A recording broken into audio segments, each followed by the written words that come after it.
No, it's off. 96.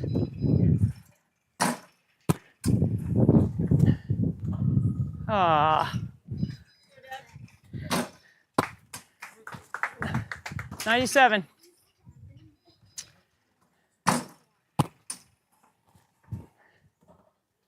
97.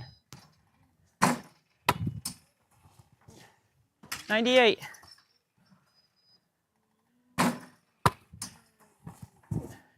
99.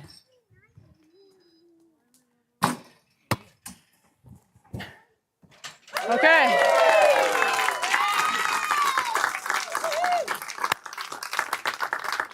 How many? 11. I missed 11? No, I didn't miss 11. I had 10. You had 8. I had like 8. Yeah, 7. I had 100. Yes. No, really, how many did I miss? I missed 10? First hour. It's all right. I missed 10? Okay. I only counted 4. Right? 10? I only counted 4. Okay, Officer Calabrese and all the police officers, can you please come in? Come on. We're gonna go right here. This camera right here.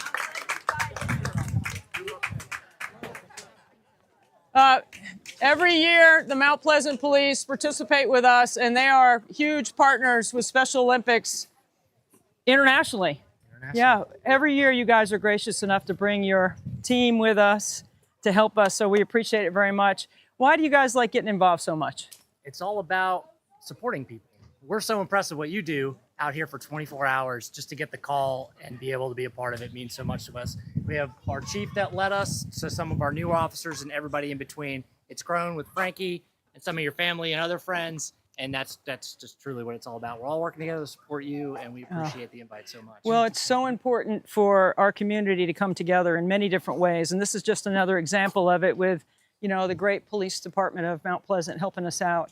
You do it every year, and we are grateful for it. Keep us safe and keep us all able to do events like this without any issues, right? We look forward to it. Well, thank you so much for doing this, and thank you all for being here. We enjoy having you here, and we enjoy the opening ceremony, so thank you. Okay. Where's Kendra? Right here, Kendra. I want to thank you, everybody. I want to introduce Kendra. Hold on, guys. Kendra is with Dr. Dish. Dr. Dish has been our partner from the very beginning. When I first came up with this idea, and I asked Dr. Dish if they would help because I train on one of their machines, and immediately Kendra and their team stepped right up. Kendra, why do you guys want to be involved in Special Olympics? It's been awesome to be involved with Special Olympics. I mean, you kind of got us started, and then we've also been able to connect with Special Olympics Minnesota for the polar plunge, and then I actually didn't get to tell you this, but we're working with them for their summer games. Awesome. They're going to have an athletic village, and it's just great to see that sports can, you know, kind of change anyone's life at any level. Yeah, we're going to have more from Kendra later, but it's really important that we connect everyone around the world of Special Olympics, and through your partnership, we've been able to do this. And as in every year, Kendra and Dr. Dish will be giving away a machine like this based on a donation randomly to our event. So 24hoursnbn.com is where you can go to make a donation if you haven't made one yet, and you will automatically be eligible, regardless of the amount that you donate, to win one of these dishes that's being covered up because now we're getting some rain. So stick with us. We're going to be here for 24 hours. Kendra, thank you. We're going to have more from Kendra later. We're going to introduce you to Karen Boren with the Dwayne Davis Foundation.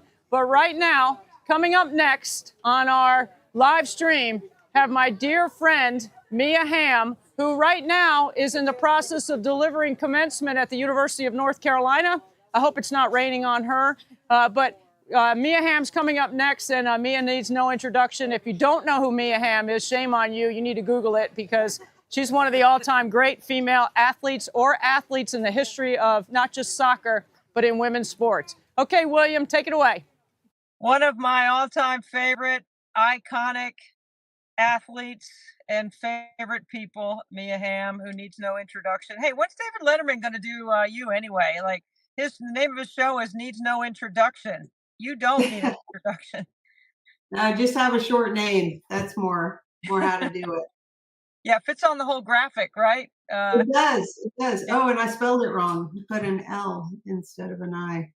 Oh well. That's all right. We know who you are. You are Yeah. such a it's so wonderful that you would take some time for 24 hours, nothing but net. You know, we're in year 7. We did cross a million. We're still going, Mia, but it's getting harder. I can tell you that. The training's getting much tougher. It's fun though. Oh, it's amazing what you've been able to do. And obviously, Frankie is just a gem, and just how much you've invested into this cause. And obviously, you take it so seriously. You're training big time for it. And still got that shot, Debbie. Like, seriously. Well, you know what? Next year, I'm going to need some celebrity shooters. So I'm going to need you at the free throw line, I think. I know you got a little point guard skill in you. Yeah. Yeah, but the problem is this point guard just did a lot of layups, didn't shoot the ball very much. So I think one of the little known facts about you is you won a state championship in high school, didn't you? I did. I think my freshman year, we won the Texas Christian Interscholastic League, Notre Dame High School out of Wichita Falls. So it was fun. It was averaged, I think, 22 points a game. Like I said, a lot of steals, thank goodness for speed, and a lot of layups. So. What number did you wear in high school?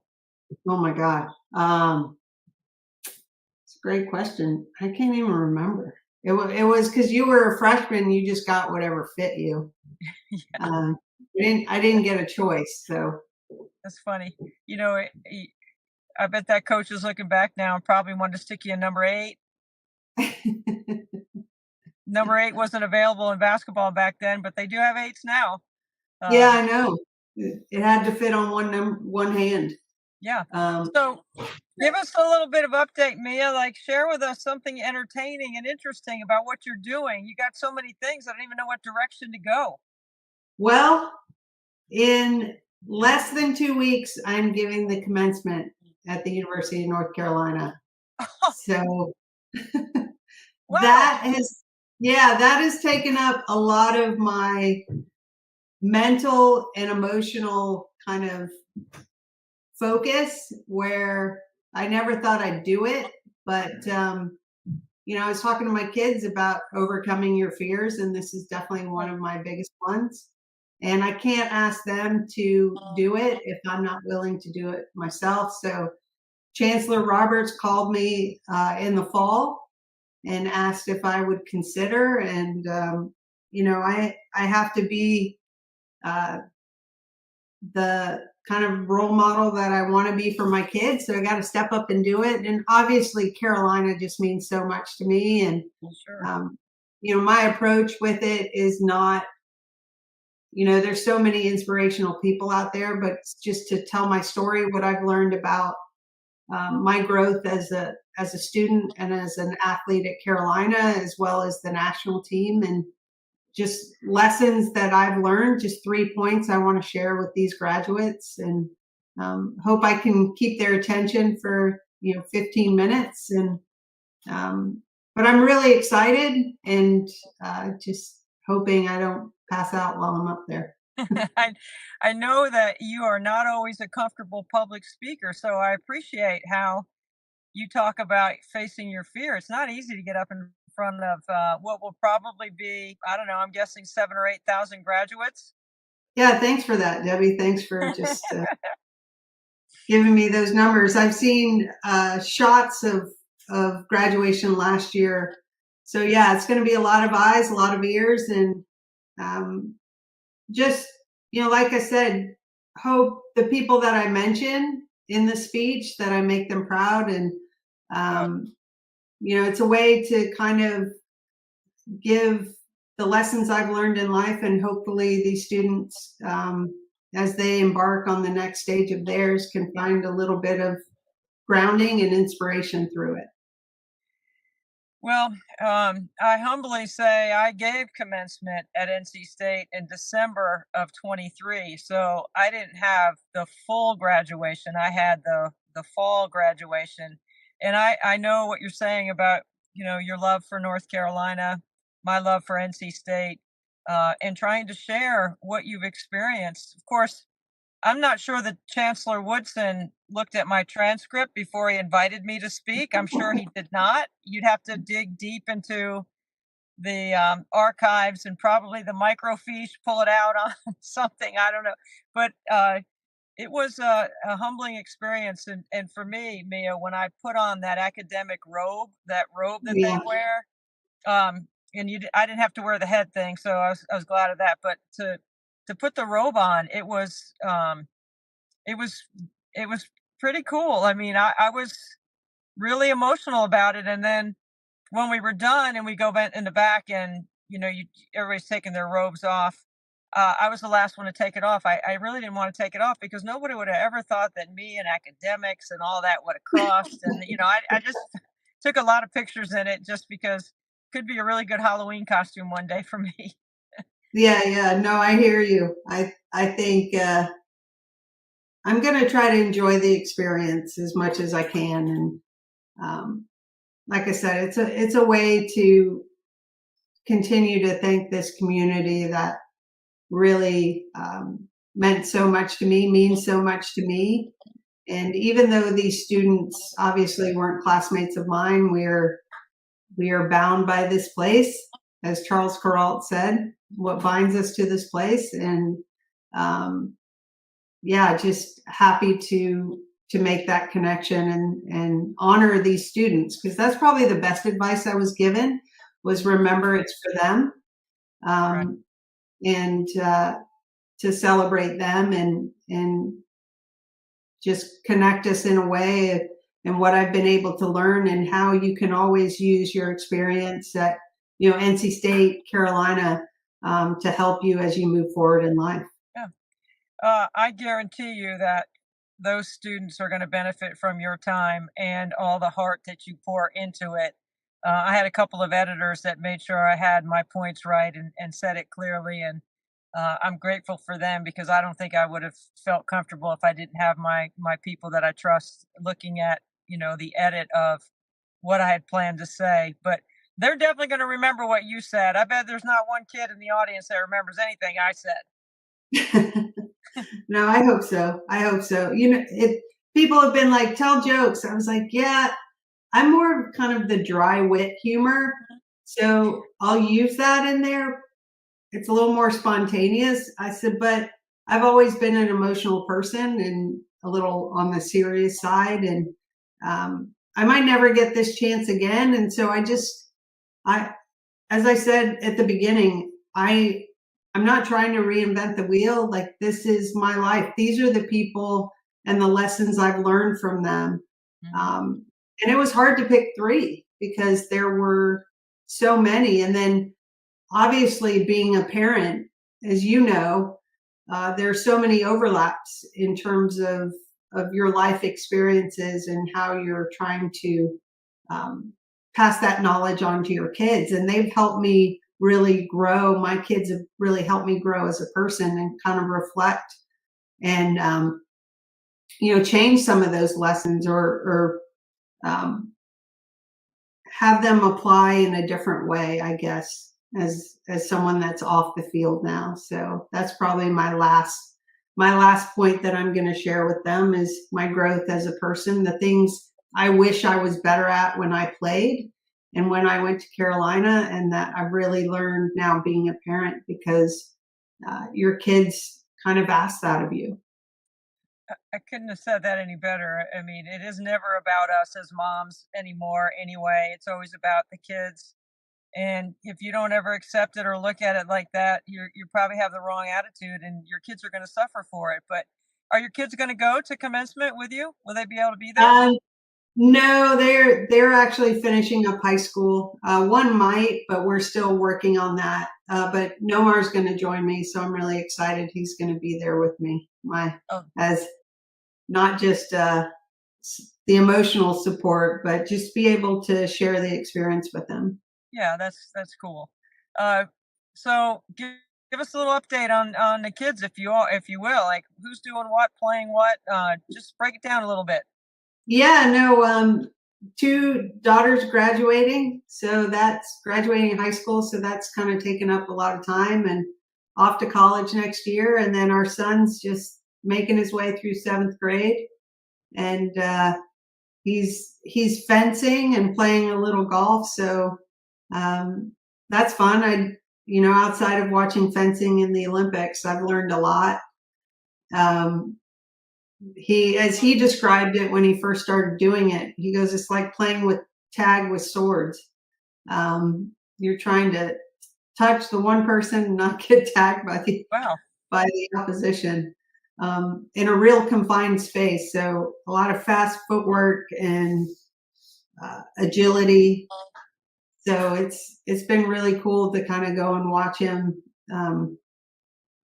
train and enjoy it. I mean, I pick him up 2 hours later, he's a sweating mess and just super intense, and he's loving it right now.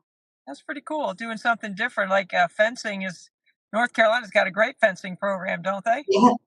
Yeah. And like I said, he found it out, the two of us sitting watching the Olympic coverage, because like when the Olympics are happening, that is all I watch. Like flipping from all the different networks, and we came across fencing one time. This was not this past Olympics, but 4 years ago. He's like, wait, what is this? I'm like, oh, funny you should ask. One of the original Olympic sports. So, well, how's your golf game? Excuse me. How's your golf game? it's okay. I feel it's evolving, which is what I hope. I feel I have a better swing, better setup. But I love it. It's one of the only things I grind over now. And, as a competitor, and, the big thing about golf is what I love about it is it doesn't care what you did the day before. Like you could have played out of your mind, and, your swing and the game felt so easy, and you show up the next day and it's like, it's not even the same bag of clubs. And it's incredibly humbling. And at least in soccer, when I wasn't on technically, I could still work really hard. But golf, the harder you try, the worse you are. So I swear, that's me in putting. No matter where I put the ball, place the ball between my feet, or what line I think, or how my setup goes, or I can't. It's not like shooting free throws, that's for sure. I can't get it right. I just can't get the technique down. I know, and it just doesn't. The setup. You think it's the same setup from the day before when you felt you were putting really well, and it just goes away. It can go away so quickly. But I love the challenge, and a lot of the times when you get to play, you get to choose who you want to play with. So it's usually, my husband plays, but just people you want to spend time around. So when I'm out in Chapel Hill, I'll go play with a couple of our friends down in Pinehurst. We're going to take a couple days and enjoy the time out there. Nice. Well, you have lifelong teammates. Your teammates are awesome. And I'm always intrigued by watching how you all galvanize together, group together, because they all love you so much, and you're such the alpha without being the alpha in that group. And they all just enjoy spending time together with your families. It's pretty cool to watch from the outside. I mean, I get a glimpse of it when I'm at your golf tournament, which thank you for inviting me every year. I love playing in it. But it's just really interesting how you manage all the different personalities that are around you all the time, Mia, because you're such a humble superstar. You just, and you're quiet. It's really interesting. It's just interesting to watch. Well, first of all, just thank you for participating every year. It's because of people like you that it continues, and we love having you. And listen, I have been incredibly blessed with some amazing teammates, friends for life. And they've been huge supporters of my foundation before I even had a foundation. When my brother was going through his illness, like I didn't even have to ask, and they were right there by my side. For me, it's always been about the quality of people you're able to associate with. And I've been extremely blessed to have some amazing human beings in my life. And I was fortunate enough, a lot of them were my teammates. And I love the fact that we get to be able to come together and do it for a good cause, but just to share memories. And, you know, I think we all had roles to play. Some of us were a little more kind of in your face in terms of, you know, I did a lot more of the media stuff. And then you had Carla, Carla and Julie were the ones who led our team every single day. Were putting out small fires so they didn't become these huge bonfires that could take down a team. They were just had the pulse and the insight to know who needed to hear what at the right time. You know, that wasn't one of my strengths as a player. You had, you know, Christine Lilly, she was just so freaking good at anything you wanted her or needed her to do, and set a standard for all of us. You had, you know, Julie Fatty, who just brought kind of so much joy and levity to our team and humor. And when things got really tense, she just knew the right thing to say. And the intelligence to lead us down the road of our contract negotiations, which was difficult at times and scary. And we just had some really kind of amazing personalities that were just super supportive of each other. And I think in the end, we just really cared about one another as people. And I'm just grateful that they're still friends of mine. They still haven't changed their numbers. At least they text me back, whether it be, you know, within a couple minutes or a couple days, as we know, we all kind of get into our lives. But no, I love my friends, and I'm so grateful that they continue to support the foundation and be a part of my life. Yeah. You can definitely see they love you. There's without question the way you guys all carry on, whether it's on the range or the post game and all the parties and everything around it. It's just really fun to watch. I appreciate you letting me, you know, have a piece of experience there with you and your group. I want to just bring one more topic to the table for you, Mia, and you know, with, you know, this is my 20th year with the Indiana Fever, and I know that you're a big fan of Caitlin Clark. She grew up with your poster on the wall in her bedroom, so she's a big fan of yours. You were able to, you know, we were able to work out a signed jersey, which I presented to her, and when I gave it to her, it went viral. She was so excited to receive a jersey with your name, and you took some time to put some words on the jersey for Caitlin, which I'm sure she has framed somewhere in her house. But the whole the 99ers were a disruption in the economic marketplace. You know, Tiger Woods was a disruption in golf. Caitlin Clark is what I call Clarkonomics, the greatest disruption in the history of women's basketball. Could be down the road, could be in her, you know, going to have her name in a history book right next to yours and Billie Jean King, you know, people like that have done so much for women's sports. When you think about what Caitlin has been able to do alongside the WNBA, we say that it lifts all tides in the league. You know, everybody's making money, everybody is thriving. What about women's sports in general, from your lens through soccer, being an owner, being involved in the international game and the Olympics? What do you see?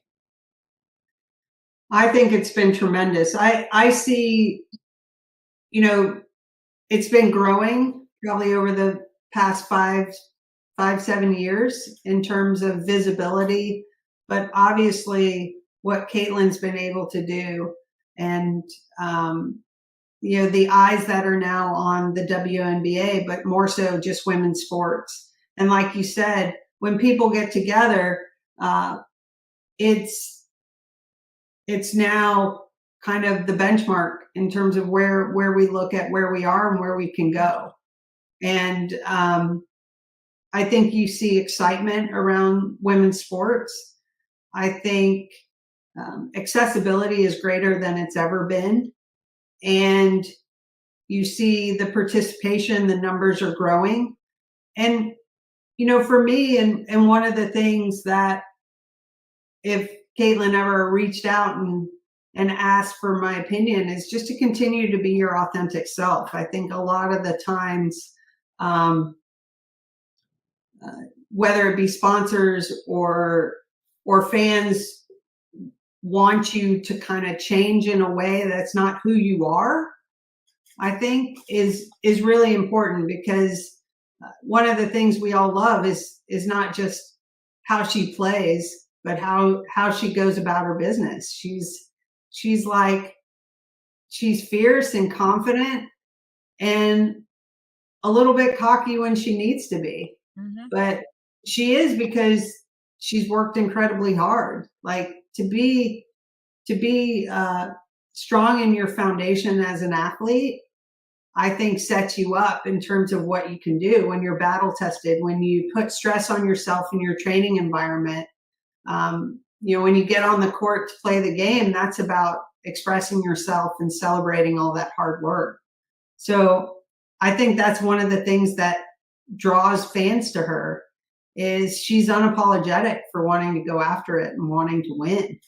And it's what draws, some of the criticism with people that have to compete against her. It's like, damn, like, you're no joke. You're for real. And so I'm excited to see what she's going to do in the future, but just to be, to stay who you are and keep going after it. And she's done so much already for the growth of women's sports. And, at times you get pulled in so many different directions, but just stay true to yourself. And, as as an athlete, like, the one thing you feel you can control is what you do inside the lines. It's what you know best. It's where you are the most comfortable, that's your happy place. I know with me, it was like being inside the lines. It's, the other stuff you learn to grow and do. But all that comes at the work that you get to do on the court or on the field.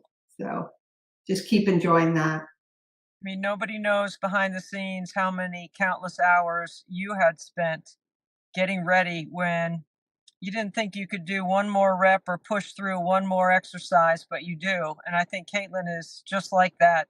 That's what defines part of her greatness. And to be great like that, you have to be able to put yourself through the incredible extreme of incredible self-doubt while you're, like you said, inside the lines, where you can control what you can control. You can't control the other stuff. I will say, for a young woman, she was absolutely amazing all season. I never heard her one time in a press conference not take the high road or say the wrong thing. She always took the high road. She always said the right thing. And I always was amazed that, there's times where you just may want to take a stab at somebody because you're just tired of the same old stuff over and over, but she never did. So her maturity, her understanding where she is, her place in the world, if you will. And I don't even know if we can even measure, what the impact of, especially the growth in basketball, that number was dropping off participation wise for girls and women in sport. And now that number's coming back up. And I think it's a large portion due to her, not just her, but there are others, but she's the main one. No, it's been tremendous. And and then as she continues to get older, she'll learn it's not just the quantity, but the quality. Because I know there were times, when you're younger and you have this endless amount of energy, you just go out there and bang balls or shoot balls till you're tired. And then as I got older, like, I realized I could shoot myself into a slump, into bad technique. And you kind of, once you feel it, you go out there with a plan going, this is what I'm working on. And then once you feel it, you just are like, okay, I'm good. I don't need to do 100. Like you're able to kind of walk off the field or walk off the court going, I'm exactly where I want to be. Both not just physically in terms of my technique, but psychologically, I just have that confidence where I feel I'm in the right place and the right frame of mind. So, yeah, that's kind of a really fun spot to get in. I remember where you're just like, oh, I'm good. Like I feel really good. And I feel bad for whoever has to mark me tomorrow because it's not going to be easy. So there is a threshold where that's where you work hard, but then you work smart, right? So you get to a point where you know that no matter what you do physically, your technique can't be compromised. You have to make sure you still have what we would say muscle memory and the ability to self-correct. It's a fitness thing too. There's nobody that's in better shape than her. It's amazing. Yeah. Yeah. And it's that kind of, I don't know, it's just this euphoric sense of confidence that you're able to experience is really powerful. And because you know that if you push yourself at some point past that physical limit, you start breaking down technically. And then that's when kind of old habits start to, I know in soccer, like sometimes you'll start kind of coming across the ball because you're dragging your leg basically rather than kind of getting through it. And it's like a golf swing. All of a sudden you start going, what the heck happened? Like, where did it go? And, but it's so fun. And like I said, she's been a joy to watch compete, and I'm excited for this next season. And, they'll create storylines every year. And, I hope she looks at it as, just another opportunity to help the sport grow, and that she's been able, she is where she is because she's worked hard and she's an incredible talent, and embrace that. Well, I'm going to be embracing that euphoric feeling that I hope I'm going to hit about 2 a.m., 3 a.m., 4 a.m. in the driveway. I'm going to be thinking about Mia Hamm says that I'm ready. I put all the time in. I'm good to go. I just got to knock down some shots, and hopefully all the training that I put in will give me that euphoric feeling. I'll be looking forward to that because it's not getting easier, but it sure is making a difference, and you have helped us make a difference. So I want to thank you for all the time that even the clinic that you did with Frankie and his friends in Mount Pleasant, all the things that you do for Special Olympics. I'm just trying to do my part like you do yours. Well, you're a superstar, Debbie, and just thank you for all you do, and obviously your support for the Mia Hamm Foundation. But I know you do it for Frankie and his buddies, but you've impacted so many people's lives. So thank you so much.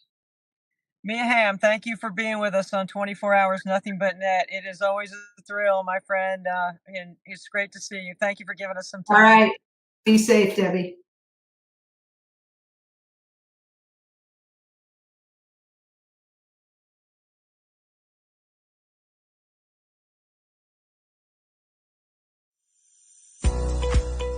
I asked my parents if I could go to the States because I want to be a major someday.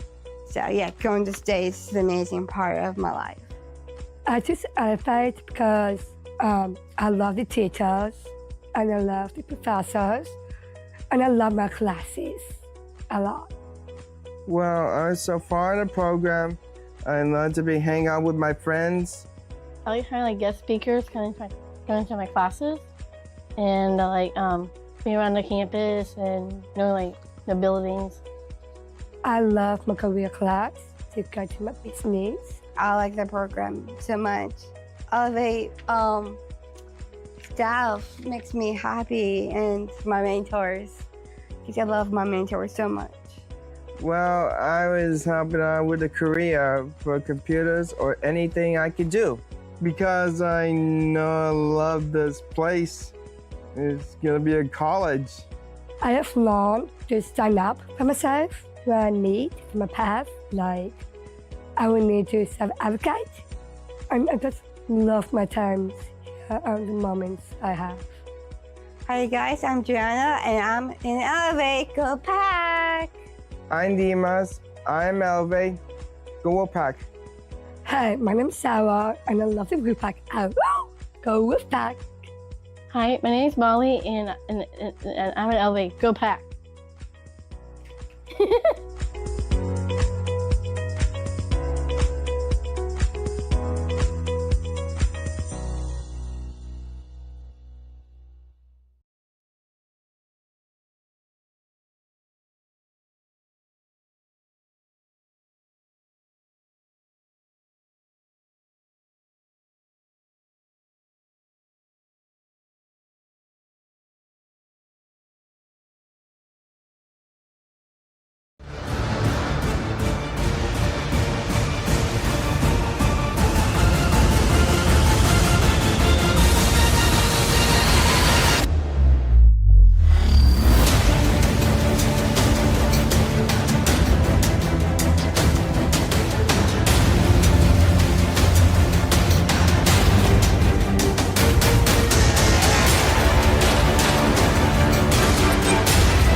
All right.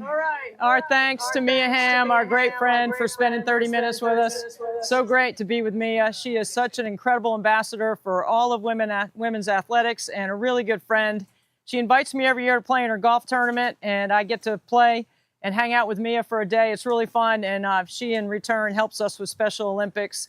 There was a time when she was here in Mount Pleasant with her Team First soccer program. Mount Pleasant Rec Department put a soccer clinic together. Mia came.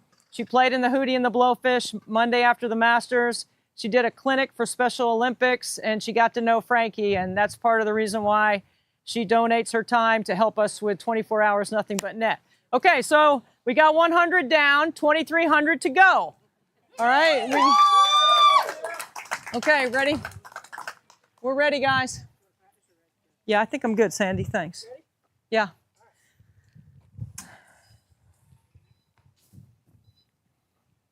You guys can play some music if you want. Copy.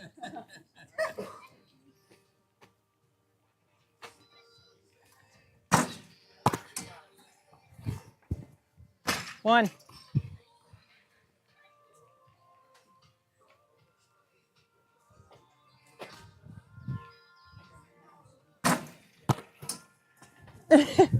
Two. Who's in charge of the phone? Is it on 5 seconds? Yeah. It's not. What do you want? 3. Patrick. It needs to be on 5 seconds. 4.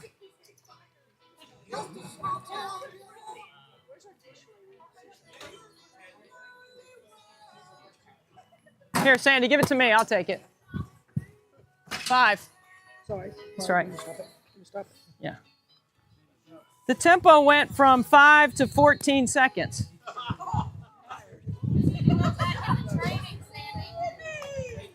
I thought you needed more rest. 5. Okay. Live TV in the driveway. Sandy. 6.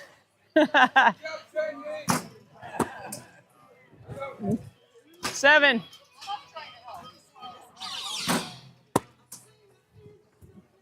8.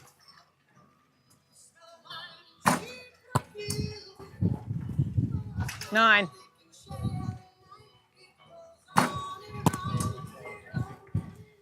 10.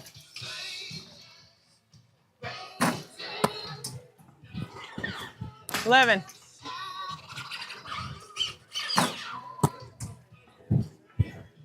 12.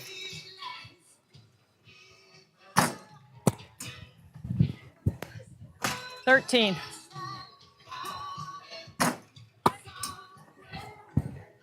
14.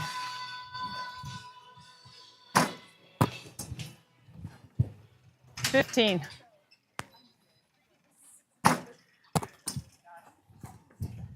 16.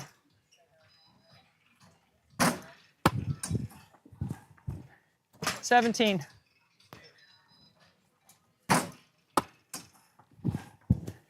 18.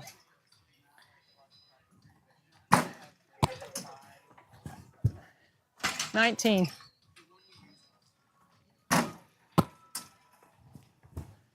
20.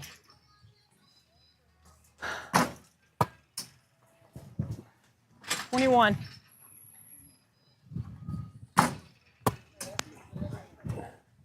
22.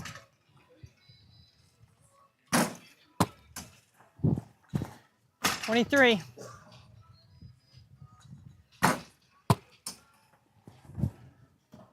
23.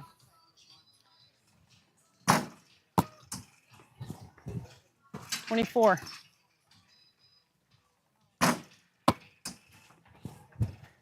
25.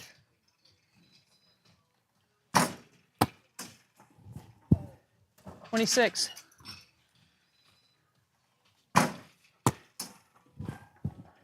27.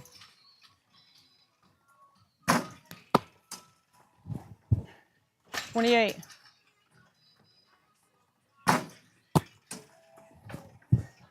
29.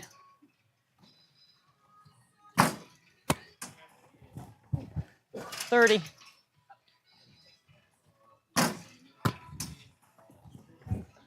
31.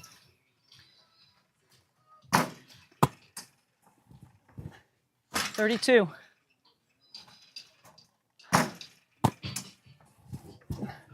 33.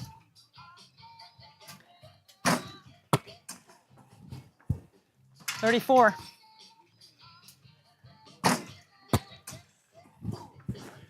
35.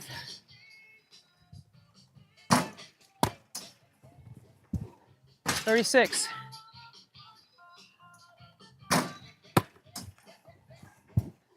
37.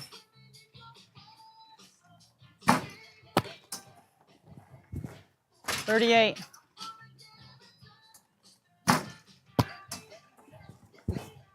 39.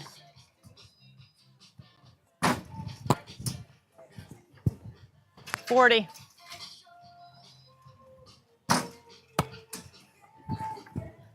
41.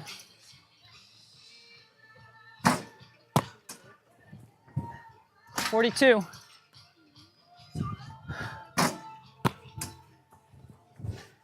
43.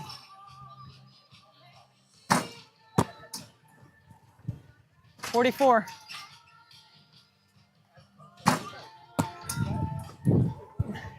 45.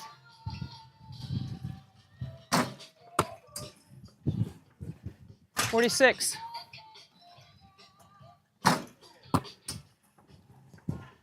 47.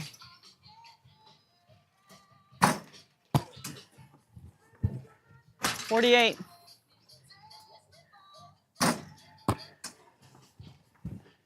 49.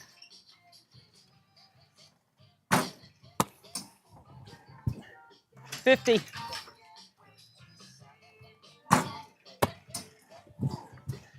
51.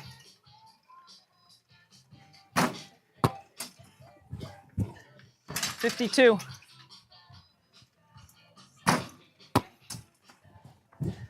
53.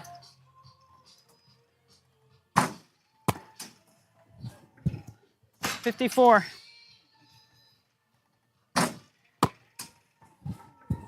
55.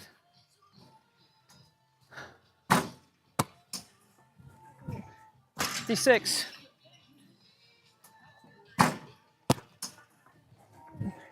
57.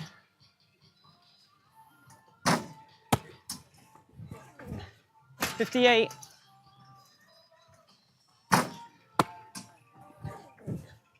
59.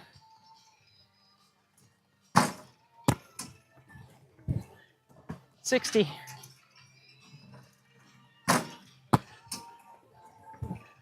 61.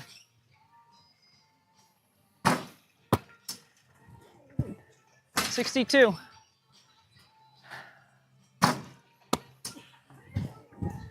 63.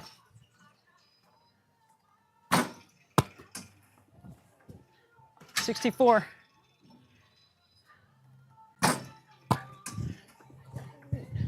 65.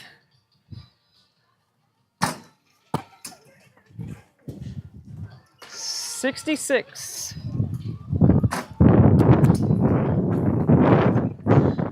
67.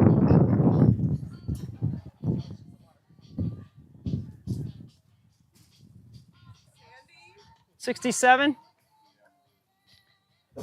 Pick that, move that one. Oh, here it goes. 67.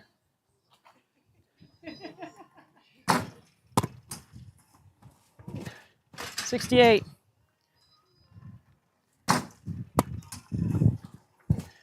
69.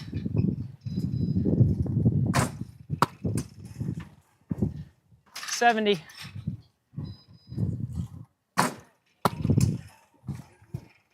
71.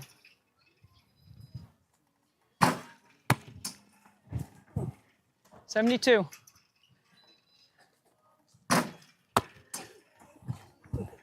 73.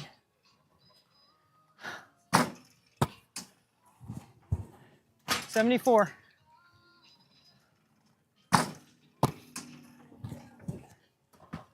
75. 76.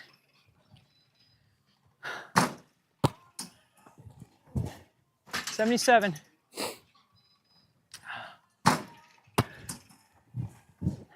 78.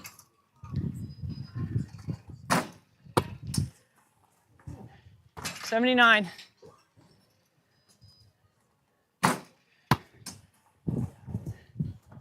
80.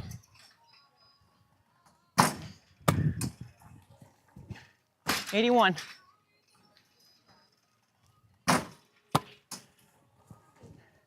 82.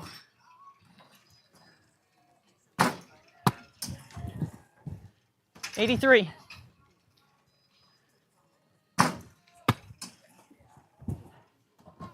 84. 85.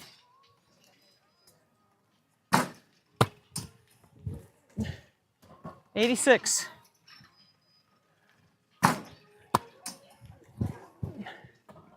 87.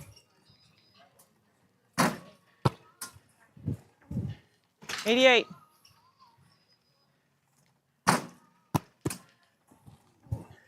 89.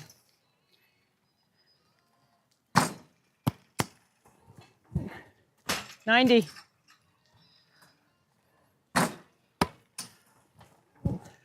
91.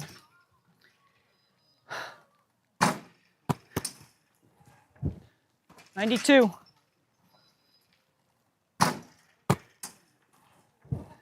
93.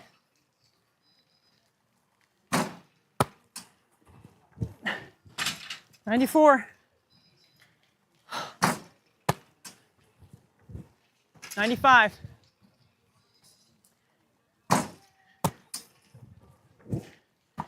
95.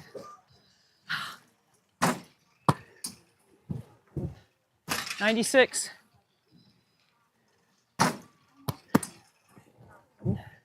97.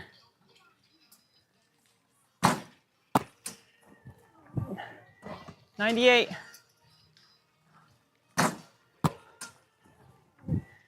99.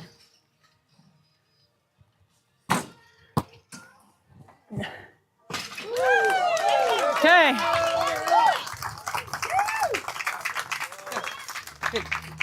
Good job, everybody. Look at my crew hustling. Keep the balls dry. There's actually a committee for keeping the balls dry. Here they are, right here. Wow, okay, so, I mean, 200 in. We've got 2,200 to go. And we're fired up. I mean, the operations crew is absolutely outstanding. Okay, so do we have John and Sue? Okay, so I want everyone, cut the music, please. John and Sue Gibbs, every year, come on our live stream because we can't get them here in person. We're working to get them here in person one day. But John and Sue Gibbs would be happy to know that as of right now, we're at $88,000 this year. Sanchez, don't leave home without her. Look, Sanchez, John and Sue Gibbs, all the way from Oklahoma. So great to see you guys. Thank you so much for being with us once again. How's it going in Ardmore, Oklahoma today? It's great. It's beautiful. It's not raining? Yep. No, we sent it to you. Well, will you please blow it off to the coast? Of it. Yes. So what's going on today for you guys? Well, we're happy to be here and watch you shoot again, and we do it every year since you started, and we're always excited. And I'll tell you, this morning we're at breakfast, and of course Sue doesn't get into the finances much at all, and so we're at breakfast, and oil prices are bad, and so we're being cautious in a lot of areas. And Sue says, "Well, what are we giving to Debbie this year?" And I said, "Well, maybe 200, 250 an hour or so." And she said, "Well, hold it. What did we give last year?" And I said, "Well, 275. And she says, "We cutting Debbie, so it's at least 275. So we're doing the 275 an hour to give you a goal for every time you're shooting that it means something. So there you go. You both know what great friends you are, what inspiration you provide, and so far I'm 2 for 2, John. So Sue, thank you very much. I'm trying to go 24 out of 24 with your bet so that we can have a nice donation once again from you guys for Special Olympics. You've been so much to our family. Debbie. Sue said she has you go. One quick story I'd like to tell you. Good to see Frankie there. And let me tell you this story. Our 2 granddaughters and them came to visit us 2 weeks ago, and Sue took them shopping, and they were having a great time. And we that night we were watching The Voice on TV, and we were just sitting around, and all of a sudden one of our granddaughters started, and they're both in college, and one of them just graduated. And one of our granddaughters said, "Boy, we've been watching this show on Netflix called Love on the Spectrum, and we just love this show." And she's going on and talking about it. And she gets ready to take a breath. And as she's taking a breath, Sue goes, "Well, we know Frankie and Tanner." And our granddaughter just keeps on going. And she says, "Well, she's telling," and she says, she stops and she goes, "What'd you say?"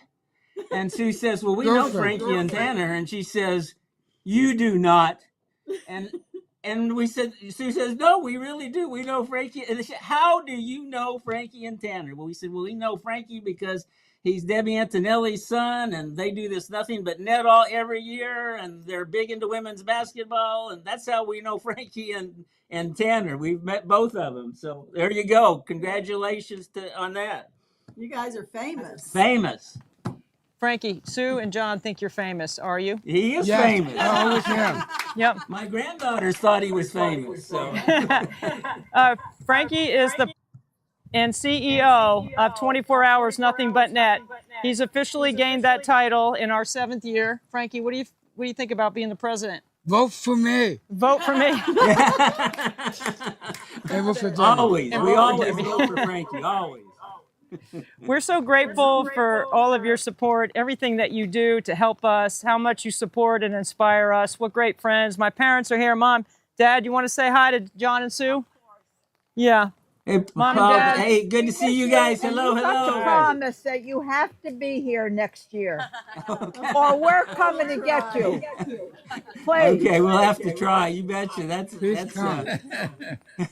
you bet. Nothing but Yeah, that. looks like a lot of fun. You got a lot of people. We're out we're there. gonna manage the weather, and we're gonna thank you, and we're gonna get back with you at the end of our 24 hours to let you know how we're doing. I know it's Okay. Mother's Day, Sue, and you're going to be with your family, and nobody deserves a better Mother's Day than you. We love you. We can't wait to see you again. And I hope I can break the piggy bank today. There you go. Let's do it. Let's do All it. right, We're pulling bye. for you. Love you. Thank y'all. Love you guys. See you guys. Thank you. Okay, so thanks to John and Sue for their inspiration as always. They provide incredible opportunity for us. I don't. You want to hold it? Okay, you can take it. Who is that? Goodbye. There's Cooper, my neighbor. His neighbor. They always are. They call themselves women's basketball's greatest fans, but honestly, they're women's basketball greatest people. And we have been able to share lots of stories through the years. I'm not going to tell any right now, John, but I do know that when there's a party to be had or a place to go, and I've got John and Sue, they are ready to go. John is Mr. Trivia in women's basketball. He can stump me, believe it or not.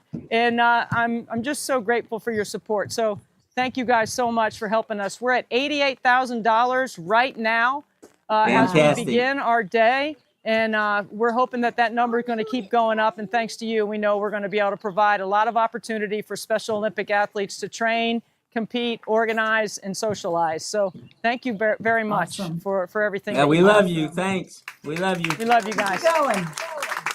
Keep going. Yeah, we're going to keep going. Only missed 2 that hour, John. So I'm feeling Fantastic. good. Awesome. Feeling Fantastic. Perfect. Coming up next, we have Coach Krzyzewski. We know him as Coach K. He's been kind enough to lend us his time over the years. And what we've done is compiled our best highlights of Coach K for 24 hours, nothing but net. It's an incredible compliment to get one of the all-time greats, if not the greatest in the history of sport, on 24 hours of nothing but net. Coach Krzyzewski, you don't even need an introduction. I am so grateful for your time, and thank you for lending some of it to help us with Special Olympics. Well, thank you. I mean, what an amazing idea. It's been such a good success so far. Hopefully, it exceeds even your high expectations this year. And look, there's one of the great things, the Special Olympics. And, when you get all people cooperating and working with these special young men and women, it warms your heart. And I know it makes you emotional. I'll bet in those 24 hours I predict 5 cries at least. 5 at least. Oh, there's definitely some tears, and they're all happy tears.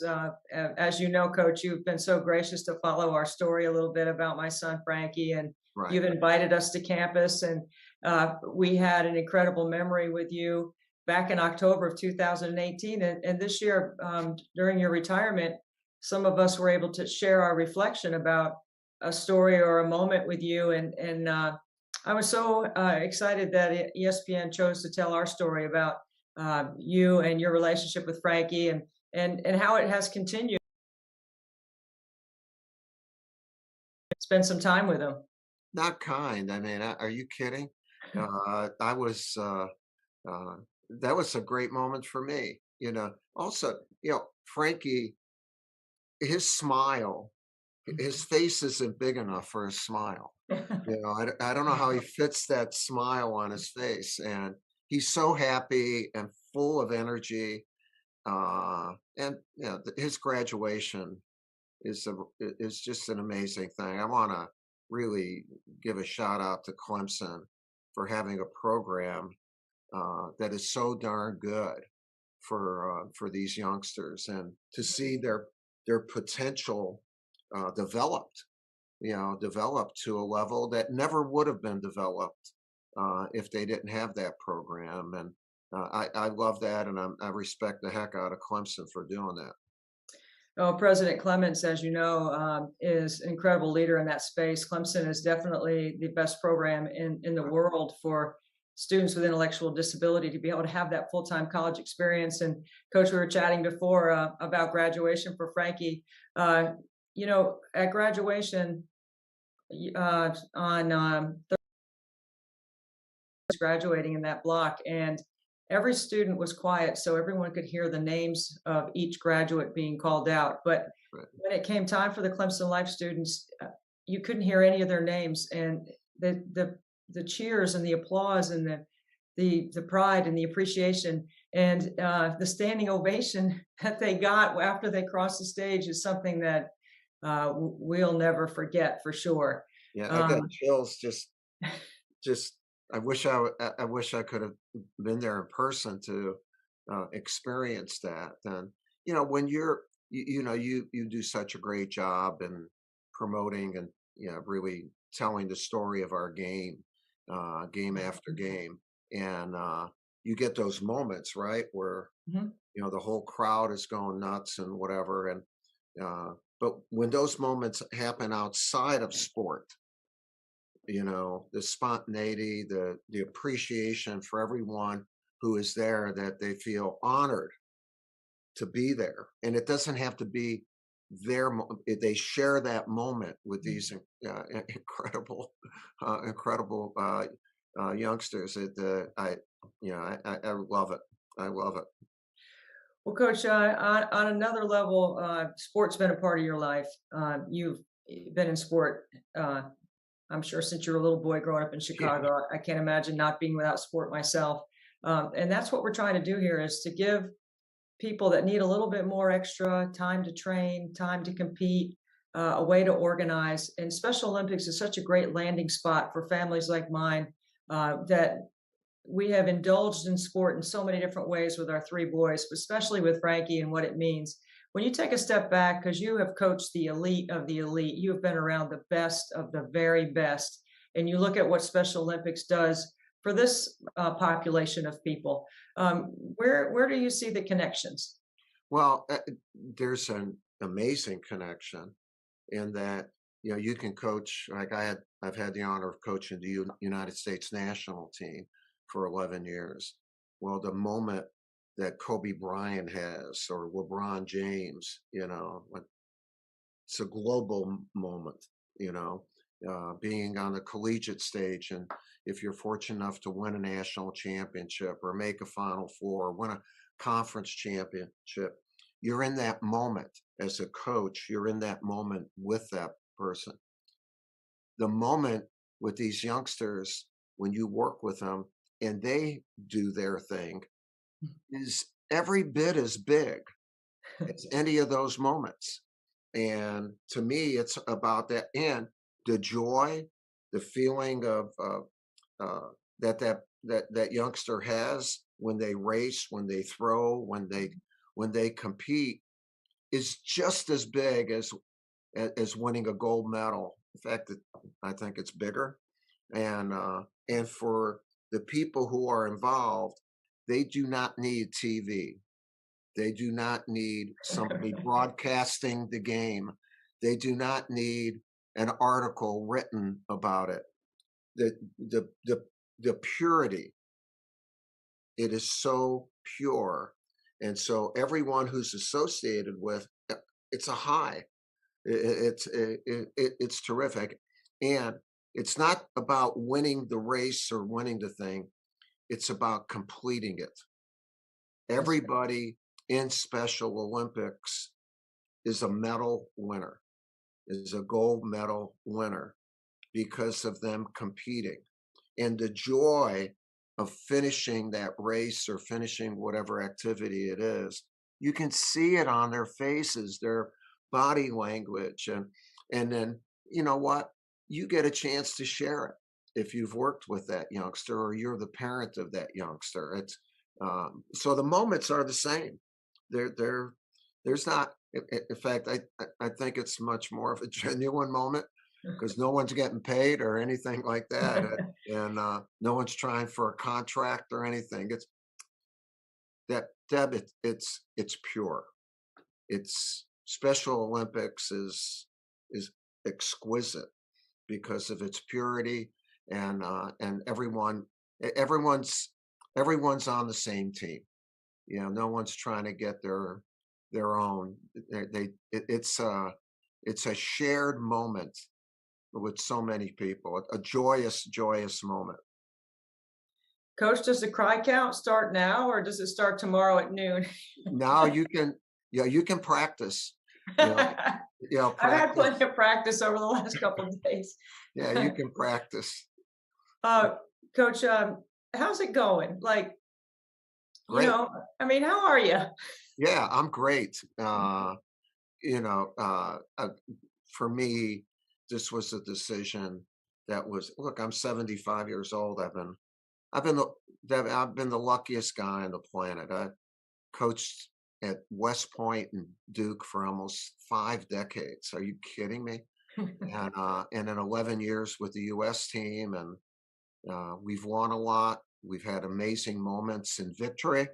We've had amazing moments in defeat. And but I've been very fortunate to be on the biggest stage with the best people, and to compete. And no one's been any luckier than me. And but I'm now into a new phase, and trying to figure that out a little bit, but it's all good, and we have a puppy now. Right. And so, wow, he's 11 weeks old, and Coach is his name. I didn't name him.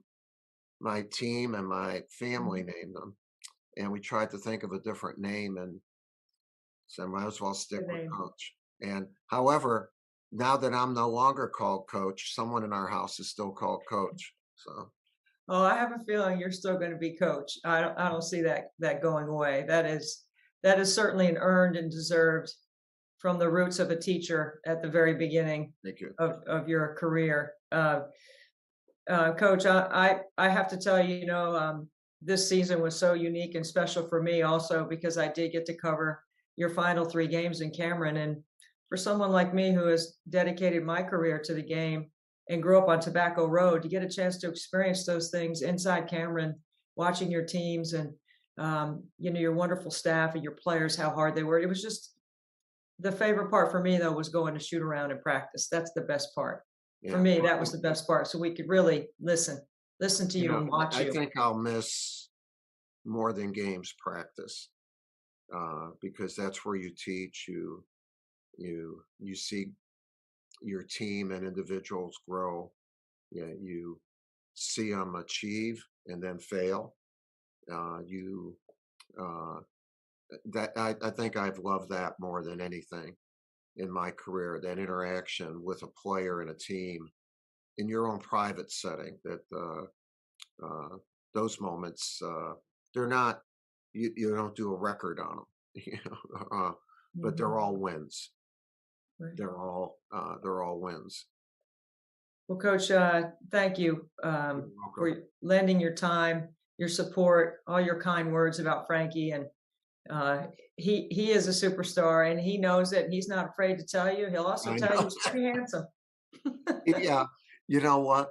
He believes in himself, and I love that. You can see it in all of his actions, and he's not hesitant. And when a person meets you with a smile and enthusiasm, they make you better.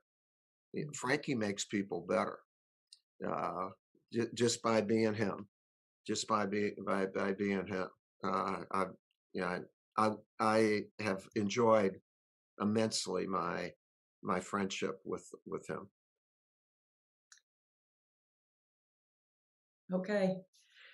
Coach, thanks. You're welcome. And look, thank you for what you're doing, and try to hit a few shots. All right.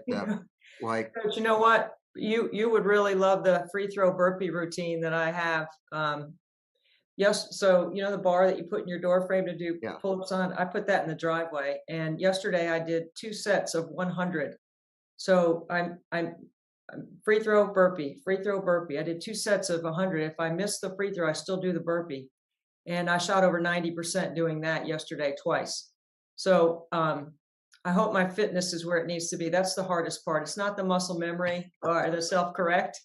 It's the overall, you know, and for me, I mean, I'm not 75, but I do get AARP mail. So The thing is, remember, your next shot is your first shot. Coach, you have a unique and interesting relationship with my son, Frankie, and it stems from inviting us to practice one day and you giving him a ball. And then we were able to introduce you a little bit to the Clemson Life program because he's a graduate of that. You know, what's your impressions of when you think about Frankie and what he's been able to accomplish? Well, Frankie has a few things that I would like to see in every player that I coach. They would all be better if they had his enthusiasm. There's not a time that I've been with him where he has not been enthusiastic. He's easy to talk to. He communicates and he shows that he has deep feelings. He's a very deep person, enthusiastic and happy. All right. Other than that, he's really a horrible kid. You know, and he's willing to work and he wants to get better. You know, that's the descript. What I just said, if every player did that, they'd all get better. They would all get better and they would enjoy the journey of getting better because they would want to be on the journey and wouldn't be forced to be on the journey. And so he's terrific. He's terrific. And I love seeing the relationship the two of you have. Well, thank you. It's 25 years of incredible work and joy, and I believe we've been chosen for this responsibility and this platform that the good Lord has given us to share with families like ours, and you're helping us do that. So thank you for that. Yeah, well, you guys have done it well, and seems like you're very proud of it and happy, and there's still a long journey ahead. As a result of doing it so well for so long, it opens up ideas and goals that you wouldn't have if you didn't have the journey that you've had up to now. And that a lot of people don't understand. Yeah, keep going, man, and keep building on the good stuff that you've done up to now, and see the results of that. And it gives you confidence that there's more out there. You know, Coach, one of the things that when you have a child with special needs is you always want to put them in a position to succeed, right? But just like with your players, but you also know that failure is a part of everyone's journey. So just because you have special needs doesn't mean that you don't experience the emotion of failing or making a mistake and learning from it. I think that's a misconception in our population that, you know, you deal with a lot of guys that are used to coming in at the highest level, and then you put them in such rigorous positions to be able to fail so they can succeed. And I'm wondering where you learned that from. Well, I learned that mostly at West Point, but also from my parents. You know, that they're in order to learn something new, you're not going to look good learning it, or else you would have already known it. Mm-hmm. And so part of the process of becoming better is a certain amount of failure, not at the end, but getting knocked back while you're achieving something new. At West Point, we called it failure is not our destination. It's just a little bit part of the journey. And during that time, if you're being coached or parented, and this is not alive and well as much as it should be, people should be held accountable. Like, you didn't do that right. Here's how you can do it. Like, if, you know, when he was in school, I'm sure if he got a B or a C, you didn't go into the teacher and say, he should have gotten an A. Because if I'm the teacher, I would say, I didn't take the test. Frankie did. That's what he got. He got a C. Now I can help him get an A, but we won't be able to get an A unless we recognize how he got that C and that he got it. He was responsible for it. Because here's the cool thing. When you finally achieve it, that's your grade too. You know, it's not anyone else's. And you worked hard to get it. And it's called a process of improvement. And I you know, and you do it different with every kid and every team, and how you communicate that. You still have to hold them accountable for it. Coach, I've been in your office, so I know what an incredible museum it is to your basketball legacy, all the things that you've accomplished. But there's a part of your office that I found to be really unique and interesting, and that is the nuns, the people that write you letters, the conversations that you have, the pictures behind your desk that are your part of your daily prayers. Really, really interesting. And I happen to know this woman named Marge from Millbrook, who wrote you a letter. She's, I think, 93 years old. She is now, yeah. And Marge wrote me, and I actually, I got thousands of letters, but some of them were handwritten, whatever. And I called a number of people, and I called Marge, and I said, Marge, this is Coach K. And she said, this is a trick. But it's not a trick. And I said, I just read your letter and saw your picture, and you made me feel good. And she said, Coach, you've made me feel good for 40 years. And I started getting a tear in my eye, and we wrote each other. So this is a cool story. This past Saturday, we had a Mother's Day ball, which our 12th annual Mother's Day ball, 500 people, and it raises money for Emily Krzyzewski Center, a nonprofit, helps about 2,000 kids a year in our area. And as a surprise, Marge's son works in the Triangle area. We didn't know that. Mm-hmm. He drove up to New York, and Marge was at the event. And I met her during the photo lines. And I actually, because I knew she was going to be there, I bought her a corsage and spent time with her. And then during my remarks during the event, I had her stand and be recognized. And it was, you know, it's the full circle of actually putting a human being, not just a letter or a phone call.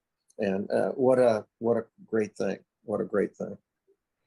I have a little 6 degrees of separation from Marge because I actually happen to know the family, and they are a wonderful family. And I heard about the story. I happened to be in the first and second round covering for CBS in Albany, and Marge lives in Millbrook, which it wasn't far. And she tried to get down to the floor. I missed seeing her, but I know that she's a huge fan of yours, and she's terrific. Amazing. She's terrific. And all those, you know, like if any person who has achieved a certain level of success in any walk of life develops somewhat of a platform from which they can do other things besides the thing that got them the platform. And to me, that's something all of us should do. We're able to do it with a lot of people because, you know, the publicity and everything that you get from what we've been fortunate enough to accomplish. Well, Coach, you have taken that responsibility and held yourself accountable to making other people's lives better. It's quite unique that, as you said, you've built your platform through basketball, but you're so generous with your time. It's an incredible gift that you have. Thank you. Thank you for sharing it with so many. Yeah, you know, that it's the old thing, you know, to whom much is given, much is expected. And I've been given a lot. I've been a very, very lucky person to be surrounded by the talent, love, and support from players, family, here at Duke, the people at Duke, and you don't get there alone. You don't get there. You got to be around. You have to be with really good people. Well, and thankfully, you're taking your platform to the NBA now. We're very excited about your new opportunity. It's great for basketball, and it's a unique position, and it's a unique setting for you. Not necessarily really unique for you because you've coached so many Olympians and so many NBA guys. But how's it going? I mean, like, what was the decision to make? What went into the decision to do this? Yeah, it's more of really kind of a volunteer role as an advisor. It's not about having a salary or whatever. It's just traveling. I want to stay involved at the highest level of basketball, and the NBA is the highest level. And so to be on Zooms with their office, some of the officials in their office on a monthly basis, to attend general manager meetings, stuff like that. When I love the game, I want to keep contributing to the game, and they do it at the highest level. It's very difficult to continue to do it at the collegiate level because there are no avenues to do that. There really is no structure of leadership or whatever. And so it was frustrating for me when I coached for over 40 years, and it still remains frustrating for me. So, but the stuff I'll be doing with the NBA will be very interesting, and hopefully I can be of help to them. They're the best organization in the world, and I know them, and hopefully I can contribute in some way. Oh, without a doubt, Coach, there's no question. And I'm not going to take you down that path of the NCAA and the leadership situation and where college basketball is, because we don't want to talk about that here. We're talking about some good stuff. We're talking about shooting free throws in the driveway in our 5th year, getting closer to $1 million. I know as an Army captain, you will appreciate this, that I'm going to persevere through the broken finger that I suffered in my training. But I am not letting it be an excuse or hold me back. I'm still expecting to complete the task and to hope raise a lot of awareness and some money for Special Olympics. Yeah. You're not lefty, are you? No, thankfully my guide hand just I can keep the bullet. No excuses. It's just your darn guide hand. Well, for anyone who's listening, who's around when she's doing it, don't let her make excuses or start holding that guide hand and say, man, this is tough, but I don't want to hear any of that stuff. I won't. I promise I won't. None of that. So life with your dog and your family, everything good? Yeah, we got we're lab people, and we got a gift at our final banquet 15 months ago, 8-pound, 8-week silver lab. And they already named it from our players and our family, Coach. And he's 15 months old now, and he weighs 85 pounds. And I really like him. We have a lot of land, and how he runs and jumps, and most of the time listens. And but he's become a good friend. I love dogs, and I missed my last dog, the yellow lab. Blue was my buddy, and there was dog pet owners will understand. There's a void, they become part of your family, and now Coach is there, and that's a good thing. Well, Coach, you are the ultimate servant leader. You come at philanthropy from an incredible, solid foundation from where you grew up to what you do now. Tell us a little bit about why. Well, it's really to whom much is given, much is expected. And some of us have been luckier than others with opportunities, health-wise, people-wise, where success came. Success is never easy, but it comes sometimes easier to some people. For me, I've been surrounded by very talented people. My family was always about helping others, And now we have, not now, but for a while, we've had a good platform to be able to help causes. And I'm happy, to be a small part of this Special Olympics. Um, I, when you see Special Olympics and those youngsters going after it, they're all winners, in every race and every competition, and it's genuine. It's so genuine, and I know that the people who help in that regard benefit so greatly from seeing that type of effort and that type of purity. And for you guys to do this, to raise money for Special Olympics, but also awareness, I applaud you for doing it. Well, thank you, Coach. You're a big part of helping us do this. I mean, this is the premier interview on the live stream. I mean, I don't think we can get any better than Coach K, honestly. This is a thrill for me every year that you agree to do this. And I think that's a part of, the relationship building piece of, what we do in our jobs in college basketball. And for you, retirement has seemed to work out pretty well. You look great. I know you're coming off a little bit of a surgery from January. How are you feeling? Yeah, I'm good. I had an in-bone ankle replacement, and they had to realign my left foot. I now have most of my body parts given to me from medical people, 2 hips, 2 knees, and 1 ankle. I'm trying to save my right ankle. But now everything's good. I'm fortunate to be at a place that has amazing medical people that can help me. Debbie, when I spent my whole life working with youngsters, now they were college, but they're still young, and you have too. And the joy you get from working with these young men and women is unbelievable. And I'm not sure if we give them more than they give us, by working with them. And that's the way I felt. And as a result, you stay young because you're always interacting with young, enthusiastic, hardworking, kids that want to have fun. And that's why I applaud you for this. I don't think, as much as that's done for Special Olympics, more should be done.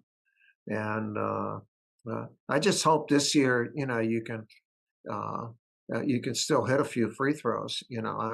I worry about you. Do you feel pressure? Do you? I know you're doing so many of them, but I guess the pressure to get them done that's a big thing, right? Yeah, I feel pressure to be in the best conditioning so that I can do it at a high level, so that I really believe when people see the percentage and they know. The only time I ever want anybody to know how old I am is when I'm in the driveway making free throws, because I think that helps us. I really do think it helps. And so that's a part of the motivation. So do I feel pressure? Yeah, I feel a little bit of pressure to do it at a high level. And now I've set a bar for myself that is really hard to reach each year. Yeah, I feel a little pressure, sure. But I think, isn't that the way we've always lived our careers? Like, that's something that I welcome. When I get to call a Duke men's basketball game, I feel a little more pressure than other games, but that's a good thing because it makes me better. It makes me sharper, makes me dig a little deeper. I think it helps us. How do you feel about pressure? Yeah, I remember what Kobe Bryant said about pressure. Pressure's an opportunity. At least in the competition that we're, fortunate enough to compete in. It's not the pressure of having an incurable disease, not having a job, not having, this is good pressure. This is really good pressure. And then when you get it, when you do it, you feel good. You feel good that you've done it, and you feel good that why you have done it. For me, Debbie, how and what you do is so important, but why you do it makes how and what a heck of a lot better. And why you're doing this, yeah, that's the motivation that you need. And you see the results. I mean, you guys have raised close to over $800,000 over the last 5 years, and if we can do a good job this year, we should hit that seven-figure mark. Yeah, it seems kind of crazy to even say it when it comes out of my mouth. But the other thing too, Coach, is there's no shortcut to doing this, right? When I'm in my driveway and I'm doing my free throw burpee routine, there's no cheating the process. Like there's no shortcut, because then ultimately I'm not doing this for myself. I'm doing it for other people. And that's where the motivation comes from, right? To serve those that need help, or families like mine that I know the value of Special Olympics and how the money goes directly to help the athletes train and organize and compete and socialize. It's a really important part of the total well-being of people that are living with intellectual disability. Yeah, and you have empathy for this. You've lived this, but you've also seen success. Amazing success because of the commitment you have had and the people around you have had, and you've gotten a lot back from what you've given.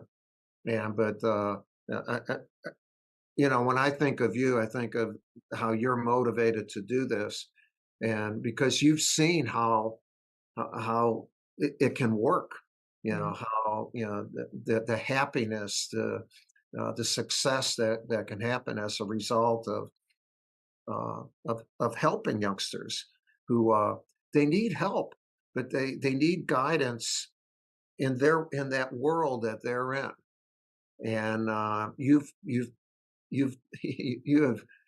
dived right into that world your whole life, and you've been blessed, and so has your son. He's a character. He is. He is, and a good character. I mean, he's and every time I've seen him, he's got a smile on his face. You talk about with Special Olympics attitude. As a coach, it's the single biggest thing that a player can give you is a great attitude. And everyone who's been associated with Special Olympics, come on, tell me that all those kids share one common bond. They have great attitudes. We can learn a lot from watching them compete, from having fun and interacting with one another. They help each other out too. They're unselfish. All right, I'm listing all the things that it takes to have a championship team. Right. And that's what we see in Special Olympics. Well, we are so blessed that you would take some time from your busy schedule, Coach, because people think you're retired and you're putting your feet up. I know you're doing a lot more than that. You've got a busy schedule, and I would love to talk a lot of basketball with you, but I don't want to keep you.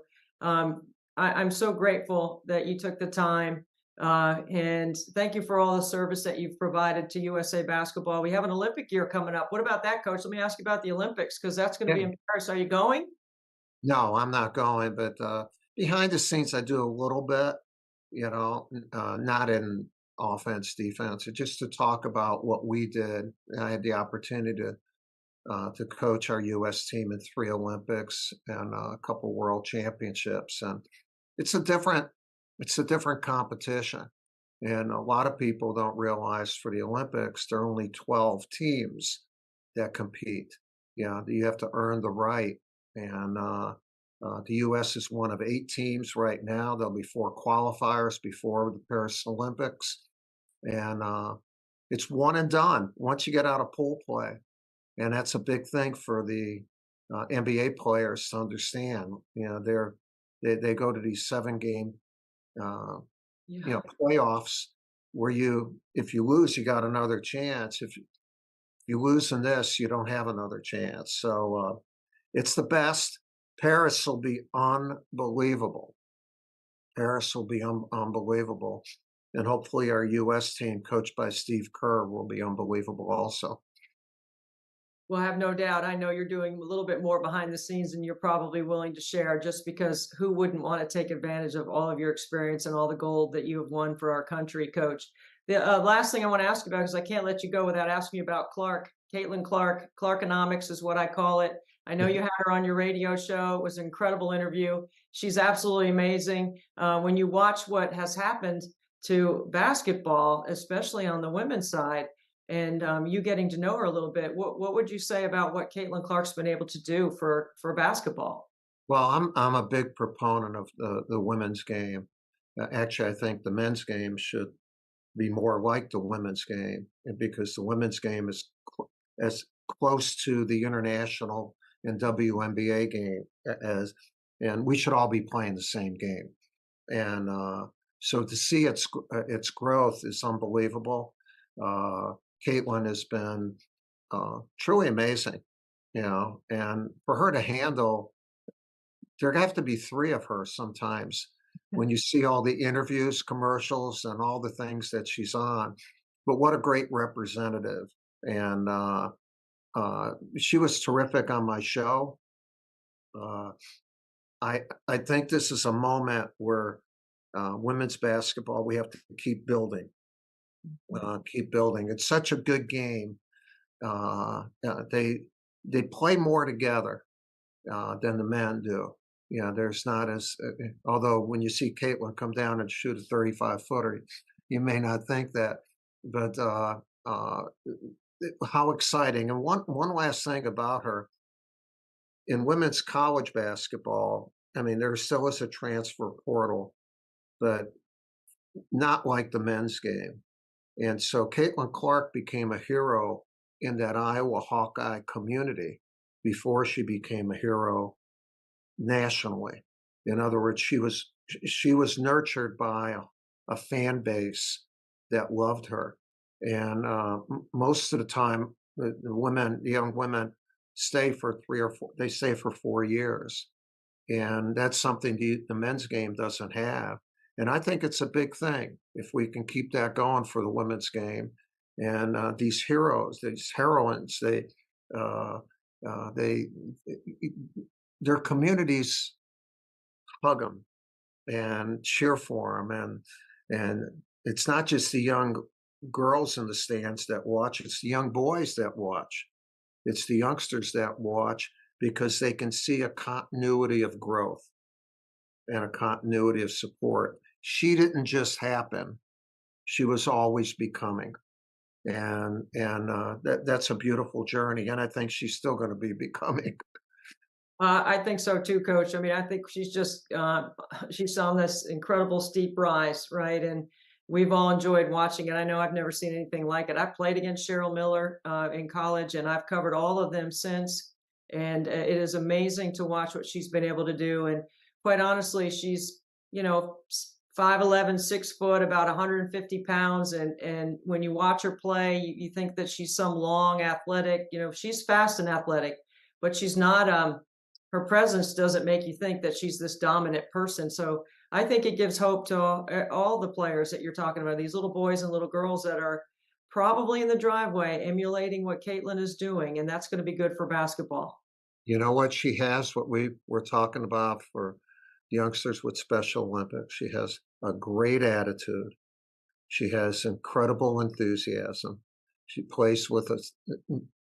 At least she warms up with a smile on her face. And she loves what she does. And she's totally into it. Okay. That's pretty darn good. And she's talented. So that's a great recipe.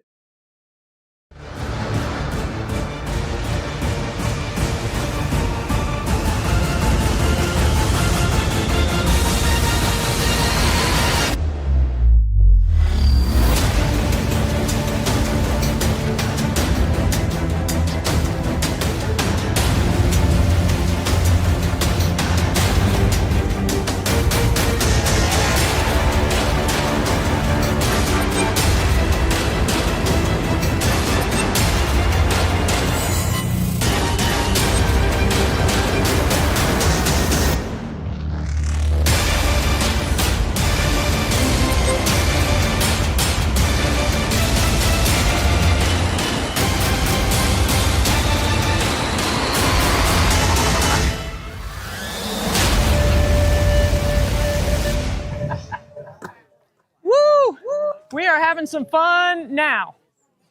Well, we've been having fun. It's raining a little bit. Every time I get ready to shoot, just a few drops fall, but it's not dampening any of our, or going to dampen any of our, did I say that right? Yeah. Yeah. Well, I know there's some English majors around here, so I just want to make sure I get it right. Coach K, thank you once again for donating your time. Every year when we ask, you're so generous.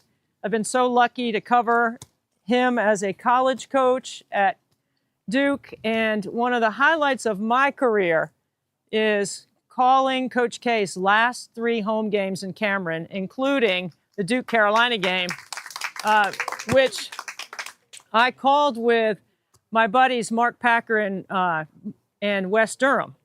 And if you follow ACC basketball in any way, and you know the history of ACC basketball, Mark Packer is Billy Packer's son. Wes Durham is Woody Durham's son. And I grew up listening to both of those gentlemen, learning from them in my own career. And to sit in the top of Cameron and call a Duke-Carolina game, looking to my left and seeing Wes, who looks just like his dad, Woody, and to my right, Mark, who looks just like his dad, Billy. It's one of the great moments in my basketball career to be able to do that. So anyway, thank you, Coach K. I always say it proves that Duke and NC State can get along. All right, so we're at the third 100. All right, we ready, Sandy? Yeah, I think we're good. Okay. Yes, please. It's connecting. It's connecting. Let me see.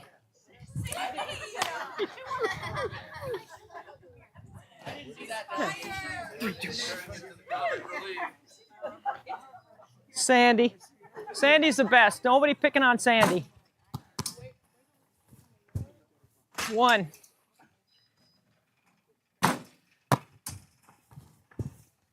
Ooh, 1.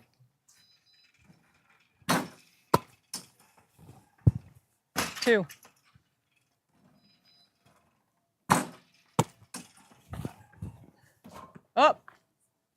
2. 3.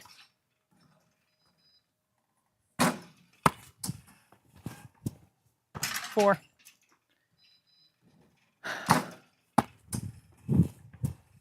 5.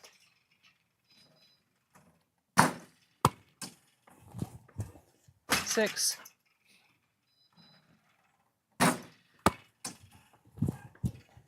7.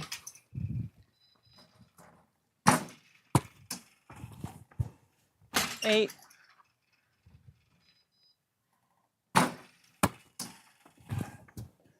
9.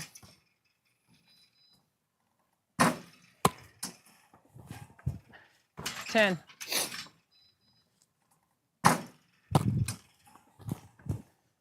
11.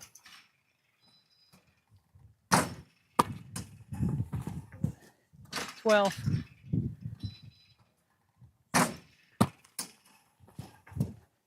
13.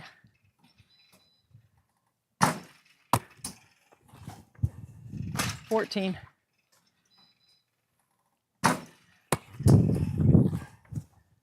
15.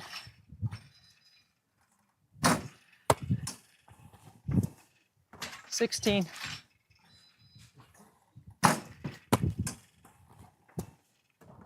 17.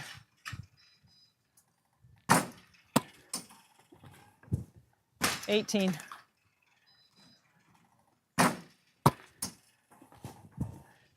19. Not short. 20.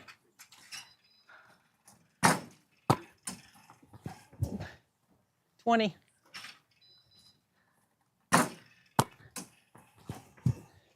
21.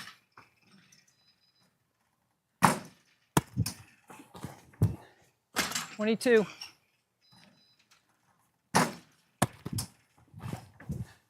23.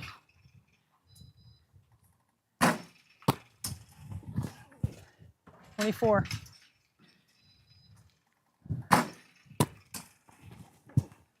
25.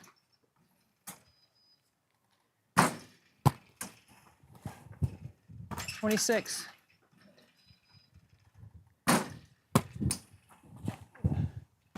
26. That's 4, right? Okay. 27.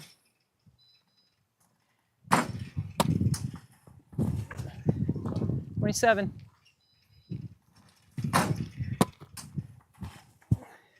28.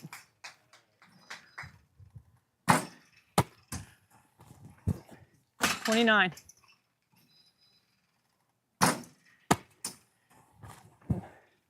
30.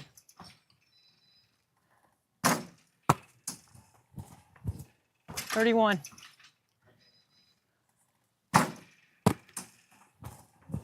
32.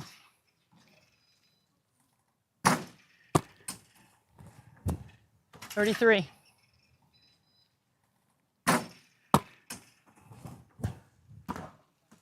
33.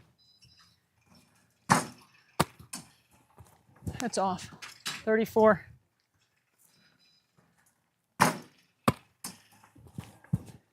35.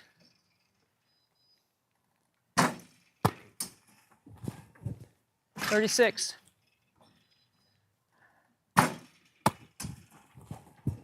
37.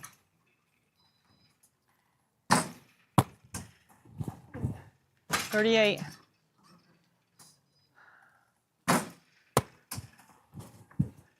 39.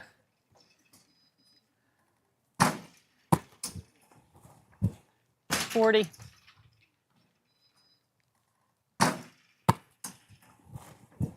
41.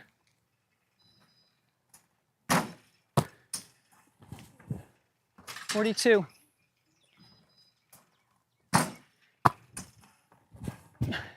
43.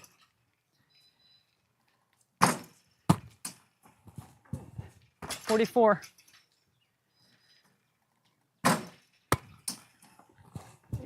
45.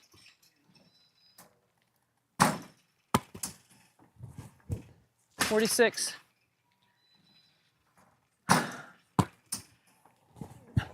47.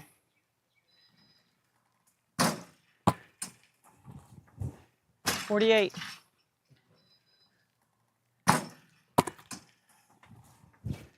49.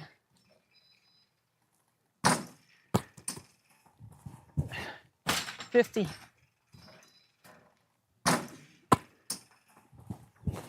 51.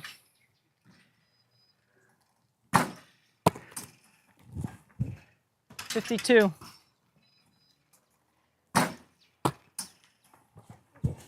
53.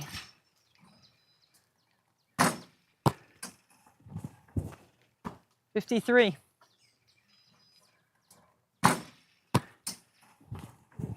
54.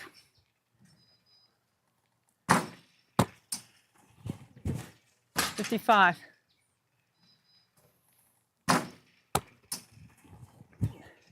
56.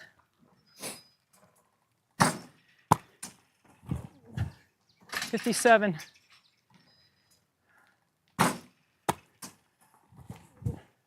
58.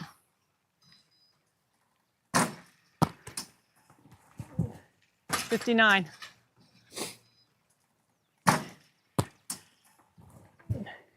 60.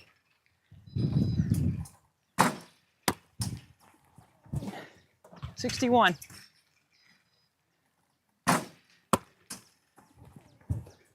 62.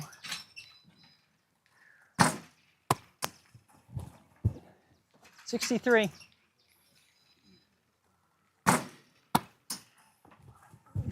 64.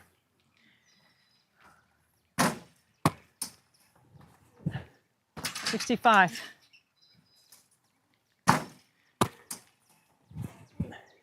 66.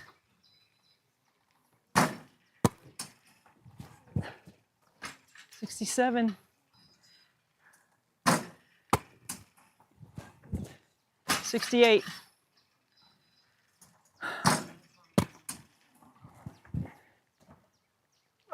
69. Thank you. 70.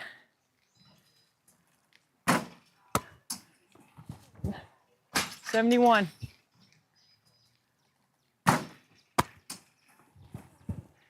72.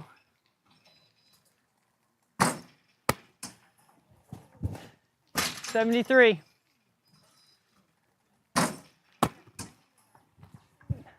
74.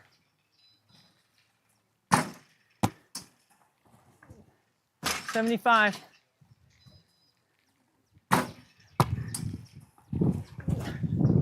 76. 77.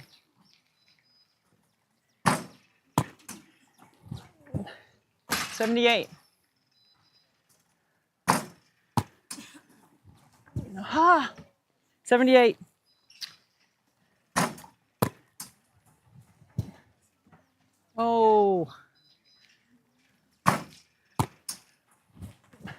79.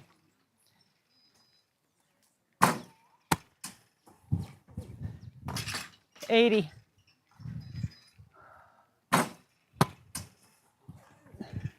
81.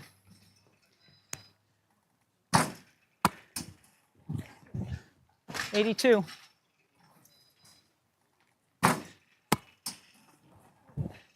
83.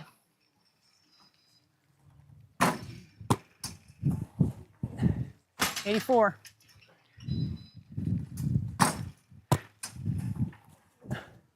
85.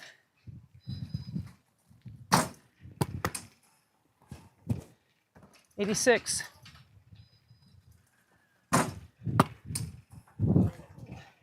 87.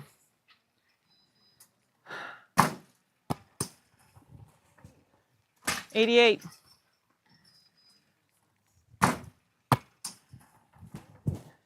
89.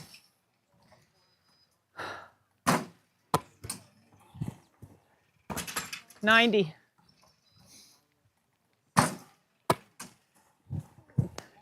91.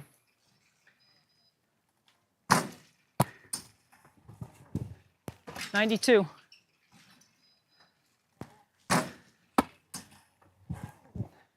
93.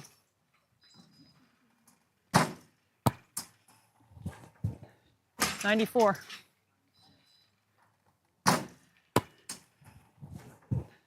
95.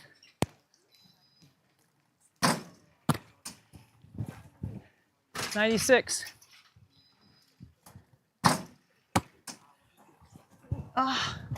97. 98.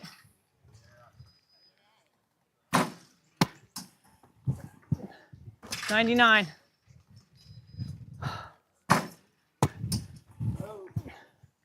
'Kay.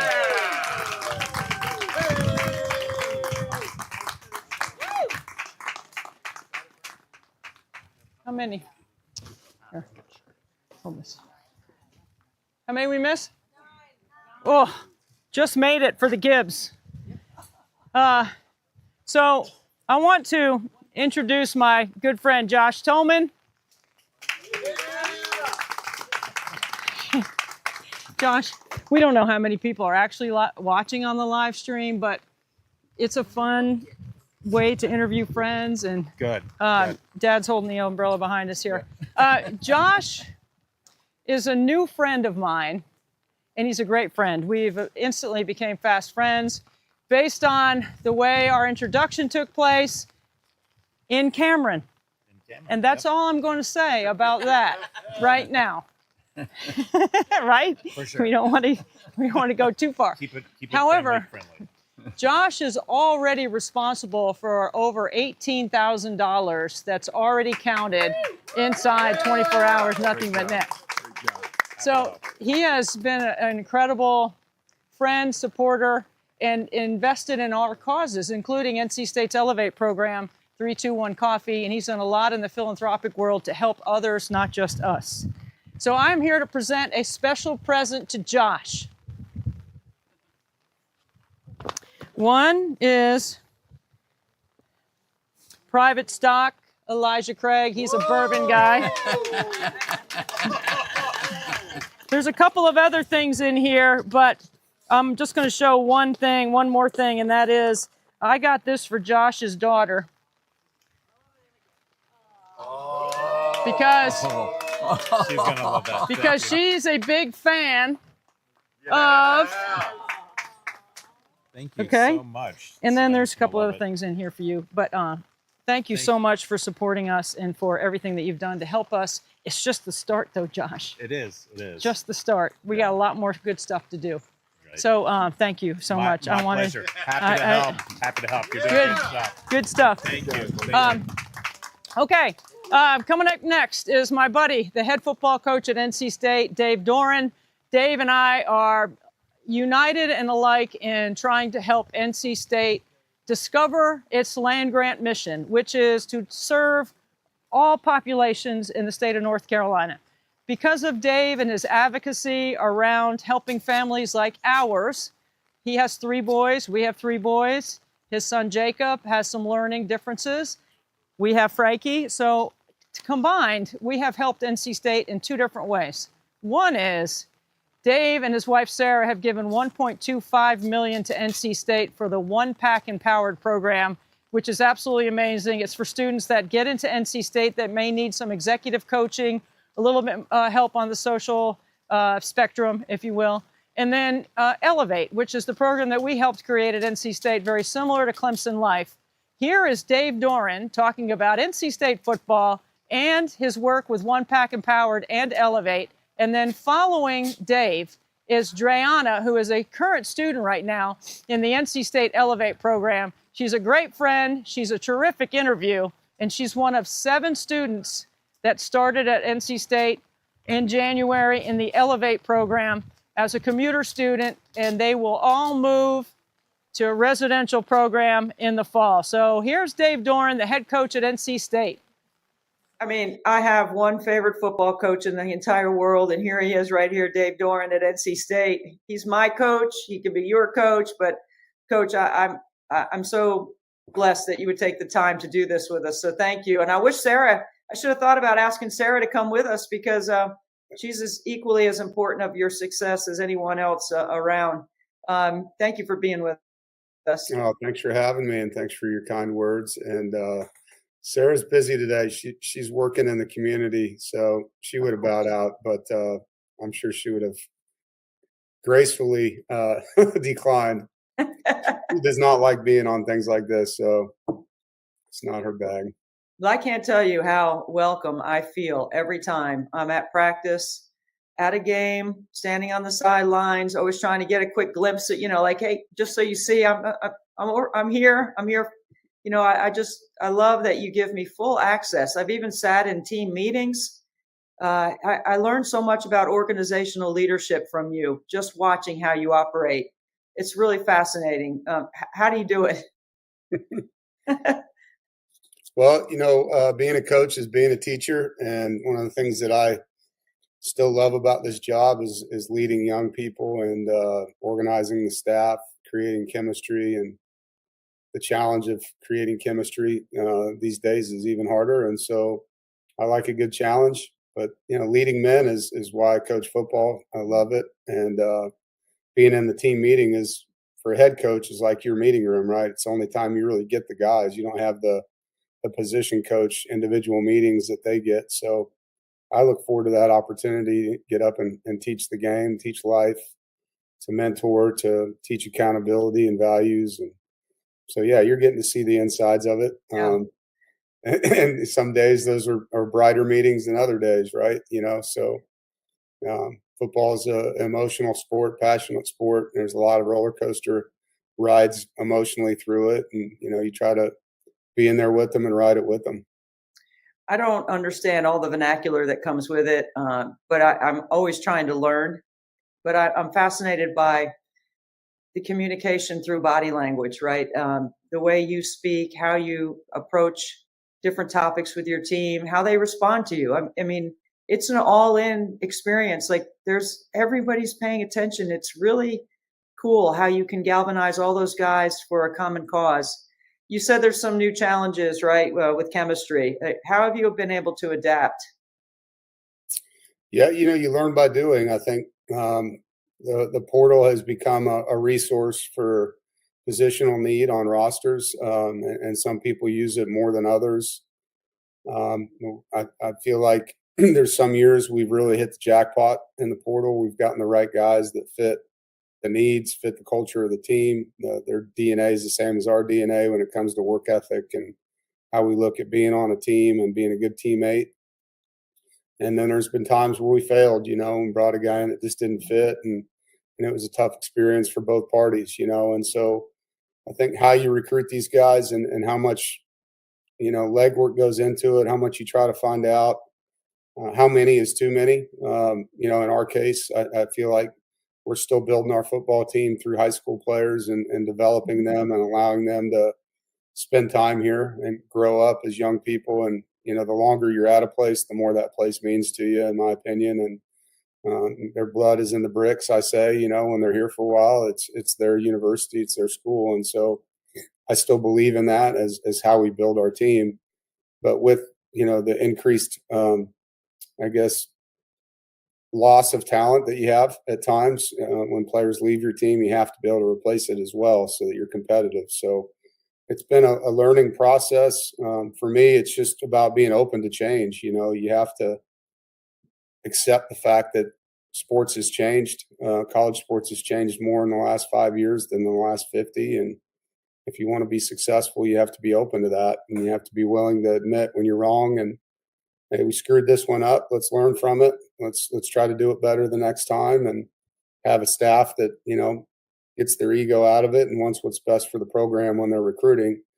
And so, it's been a process, Debbie, and we're still learning. We're still trying to get better. This year, I feel like we've been a lot better than we were the year before because of, the success and the failure that we had in it. I often look at the landscape of college sports and I think about people that bounce from one place to another and never really dig their roots in and what they're going to feel like 20 years from now when, like you said, the blood is in the bricks. Like, they're going to be able to come back to NC State and know this is their home. They're going to be welcomed back to NC State. Anybody that played, that really dug in and competed. And I know from knowing you, if you work hard and you go to class and you're a good community citizen, then you're going to have success at NC State because you're going to prepare them for everything they need on and off the field. It seems like it's such a simple formula, but why is it so hard to sell today? I think greed. I think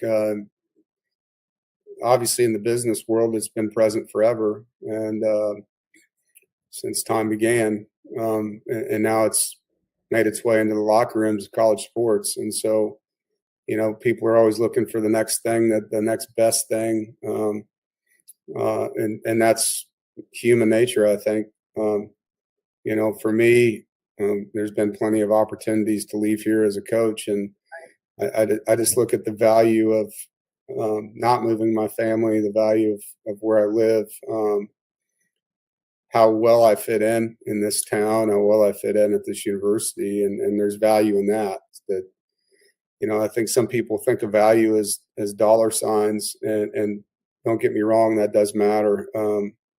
But there's also value that you can't buy, in quality of life, and your personal happiness, and your wife's happiness, your son's happiness, your daughter's happiness, and so for us, we made those decisions, years ago when we had those opportunities. Just, let's just stay put. Let's stay here and see what we can do, and try to make this our program, try to make it a legacy program for us, and embed ourselves in the community, embed ourselves at the university and the educational side with the program we started, and to, have a place that we can say we made a difference. That was our path. And we try to teach that, to these guys now, and that word value gets thrown around a lot now in recruiting through these agents. Hey, you're not valued enough, and they're talking about dollar signs when they say that. And it's easy when you're 53 to explain to them that money doesn't make you happy, and in some cases it makes you pretty unhappy. The happiest I've been as a coach, oddly enough, is some of the jobs where I had the least amount of money. At Montana, I was making $12,000 a year my first year. and we went to the national championship and had so much fun, coaching that year. And I'm still close with those players. And so, the value I think about is, the value you have to the creator, to your, to God, the value you have to your spouse, the value you have to your friends, to your family, and obviously as coaches to our players and our community. And those are things that a bigger bank account doesn't get you. It doesn't. I've got a lot of friends, unfortunately, that had failed marriages, and that maybe they don't have the friend group or the faith group because they're moving every 2 years. And so I think when you stick it around somewhere, you just, man, that investment that you have from a personal side creates a lot of happiness in your life. All you have to do is spend 10 minutes with you, Dave, to see all the things you just described about your faith and your family. It's all over you because it's who you are. It's transparent. And it's transparent in the meeting room or on the field. I see it when I watch you in different aspects of your job. You have a lot of responsibility. And I love that you start with your guys first, your family, but also your players. Those guys are lucky to be at NC State to play for you and to know that they have all the resource to be successful and that they have somebody who inherently will care about them long term, like your Montana guys. I mean, not all players can say that today. And I think that's a real miss for our future leaders, is to be around people that are going to make you better. Now, the tough love comes with it. There's no question about it. As parents, we know that. But I want to talk about making a difference with you, because I'm going to try not to get too emotional about this, because this fundraiser has united us as friends forever, because we share in our families some differences, but some similarities in the way with our three boys, your three boys, your son Jacob, our son Frankie, and how that has rallied our families around trying to make a difference for other families. So it's not about the amount of money, it's about the experience and opportunity that we are trying to help others have, like we've had. And Sarah is a big part, your wife, of One Pack Empowered, your $1.25 million donation to NC State to create that program. Let's talk about that a little bit before we jump into Elevate, because I want everyone to know what our roles together have been in creating this for NC State. Yeah, it's been a journey, being a part of Jacob's journey from his diagnosis, when he was young, to the IEP landscape of raising a young man, going to those meetings and hearing, people talk about what he can do, what he can't do, what we should do to, give him a chance in life. And the whole time, just, probably one of my biggest regrets is I was too trusting in the process that, hey, these are the educators, they're trained to do this. Not that they failed our son, but I think the system failed a lot of people in that space, because they were trained to do what they do. And, as parents, sometimes we can do too much, and the helicopter parent thing is something I try not to be. But, as Jacob started to be able to advocate for what he wanted, we realized that there's not enough help in this space for people that want more than they're telling them they can have. And along the way, we started to find those people that actually do that, that donate their time, that have created programs along the way. And when you find individuals like we found at Lewisburg College in the Learning Partners program, it changed his life. And I was just like, this is a godsend, to have someone. Sherry Askew was his learning specialist, and she was, I've said this a million times, she's like an angel that God sent into Jacob's life, and just blossomed as a student, and his confidence that he can be a college student, and excelled. And then there were other students from that program that branched out to other schools. And so we, quickly found out where he could go to college as a 4-year student. And Appalachian State is where he ended up. And they have a program there, the As You Are program, that, again, just phenomenal people there that have helped Jacob and become now a grad student at Appalachian State. He's got 1 semester left after he finished his finals this week. And And so, you know, that journey brought us into the fundraising part of it because App State needs to privately raise money to keep their program afloat. And they asked us to be a donor in that program, which we did. And then I just, you know, turned to Sarah and said, you know what? It stinks that we're not donating to our own university to have this program. And I wonder why we don't. And it generated a conversation with Chancellor Woodson and myself about Jacob's journey and what I thought NC State should stand for in this space, and that we'd be willing to come alongside them and help, you know, in whatever way needed, financially, time, putting our face on it, whatever he thought was best to launch a program to help students in this space like Jacob if they wanted to go to NC State. And so he deserves a lot of credit. Chancellor Woodson did a phenomenal job of rallying a group that met with us about 6 months later with a plan, cost-effective plan, time and how long it would take to launch it. And then we came up with the dollar figure that we felt like we could handle and that would make this program work for 5 years, with the hope that it would then be a program they couldn't let go at NC State and would either fund it themselves or find additional donors to keep it going. And we're now up to 42 students in the program, and it's gone from 15 to 30 to 42, and now there's a wait list, and it's really successful. I mean, the gentleman running it, Sidney Fletcher, is really good, and he's done a great job hiring staff. The support team around him at DASA has done a great job supporting him, and they have a tremendous space for the students to be there and study and get mentored and have a safe place where they can be advocated for and know that people are in their corner and that they can ask questions and get solutions. So it's been everything we hoped for and more. And obviously that's created this lane, you know, for Elevate, which I know you were a big part of, Debbie, with Chancellor Woodson. Yes, I love sharing this part of the story. And I tell people this publicly because they should know how deeply you and Sarah care about NC State. When you and Sarah announced your gift to the university, because you and I had been talking about Elevate. Now, One Pack Empowered and Elevate are in a similar family, but they're totally different programs. One Pack Empowered is for students that need some executive coaching, that might be high functioning on the autism spectrum, maybe diagnosed or undiagnosed, but just need some help with social skills or building resumes. I hope I'm describing that correctly, because Elevate is for students with intellectual disability that want a post-secondary educational college experience, like what my son Frankie had at Clemson. Right. So all of our conversation, everywhere I went on campus, and all the lanes on campus that I had never been in before and probably wasn't supposed to be in, I always brought your name forward because I said, Dave Doran is already doing half the things that NC State has in place that would make this program successful. And I'm dropping your name everywhere I can. After that was well received. It was very well received because they knew that I was in, you know, that you and I were, connected on this. We're going to make this happen. 15 well, you know, minutes.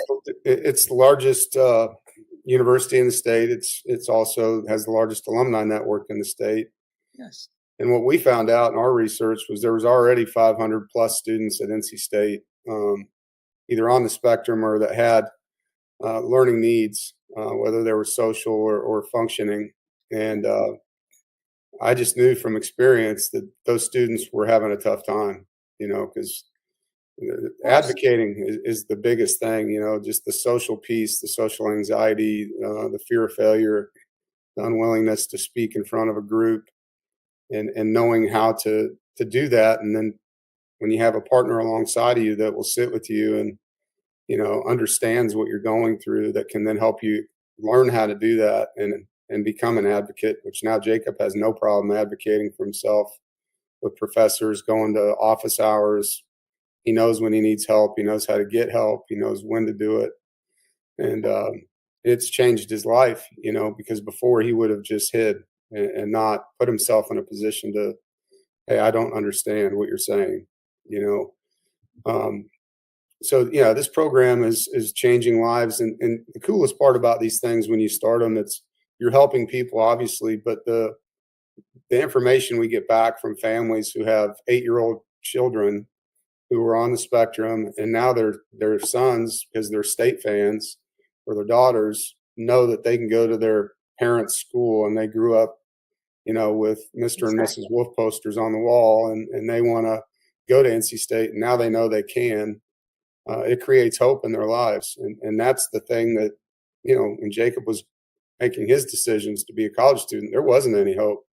There wasn't programs that were advertised that you could find, and it was really difficult to even get a yes. Like, yeah, have your son apply. Like, it was more of, hey, he's going to be like everybody else, and like, well, he's not like everybody else. He's going to need a little assistance, and so just creating hope in lives, and hearing the parents' testimonials of their students that are here and how successful they are, and know that we brought that lane of opportunity to them has been really fun for us.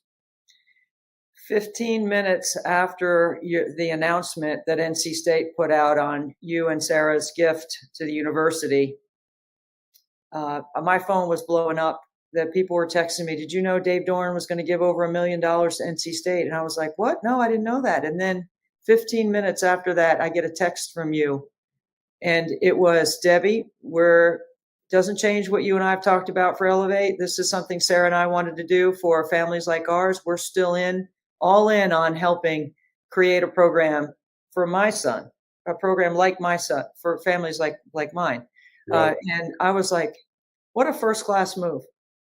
Because of all the conversations that we had, and then for you to think about me at the time that you're celebrating this incredible, impactful gift to the university, it's first class. It's like one of the first-class things about Elevate that I like to share, because people need to know how invested you are in helping families. And, my pitch to Chancellor Woodson was pretty simple.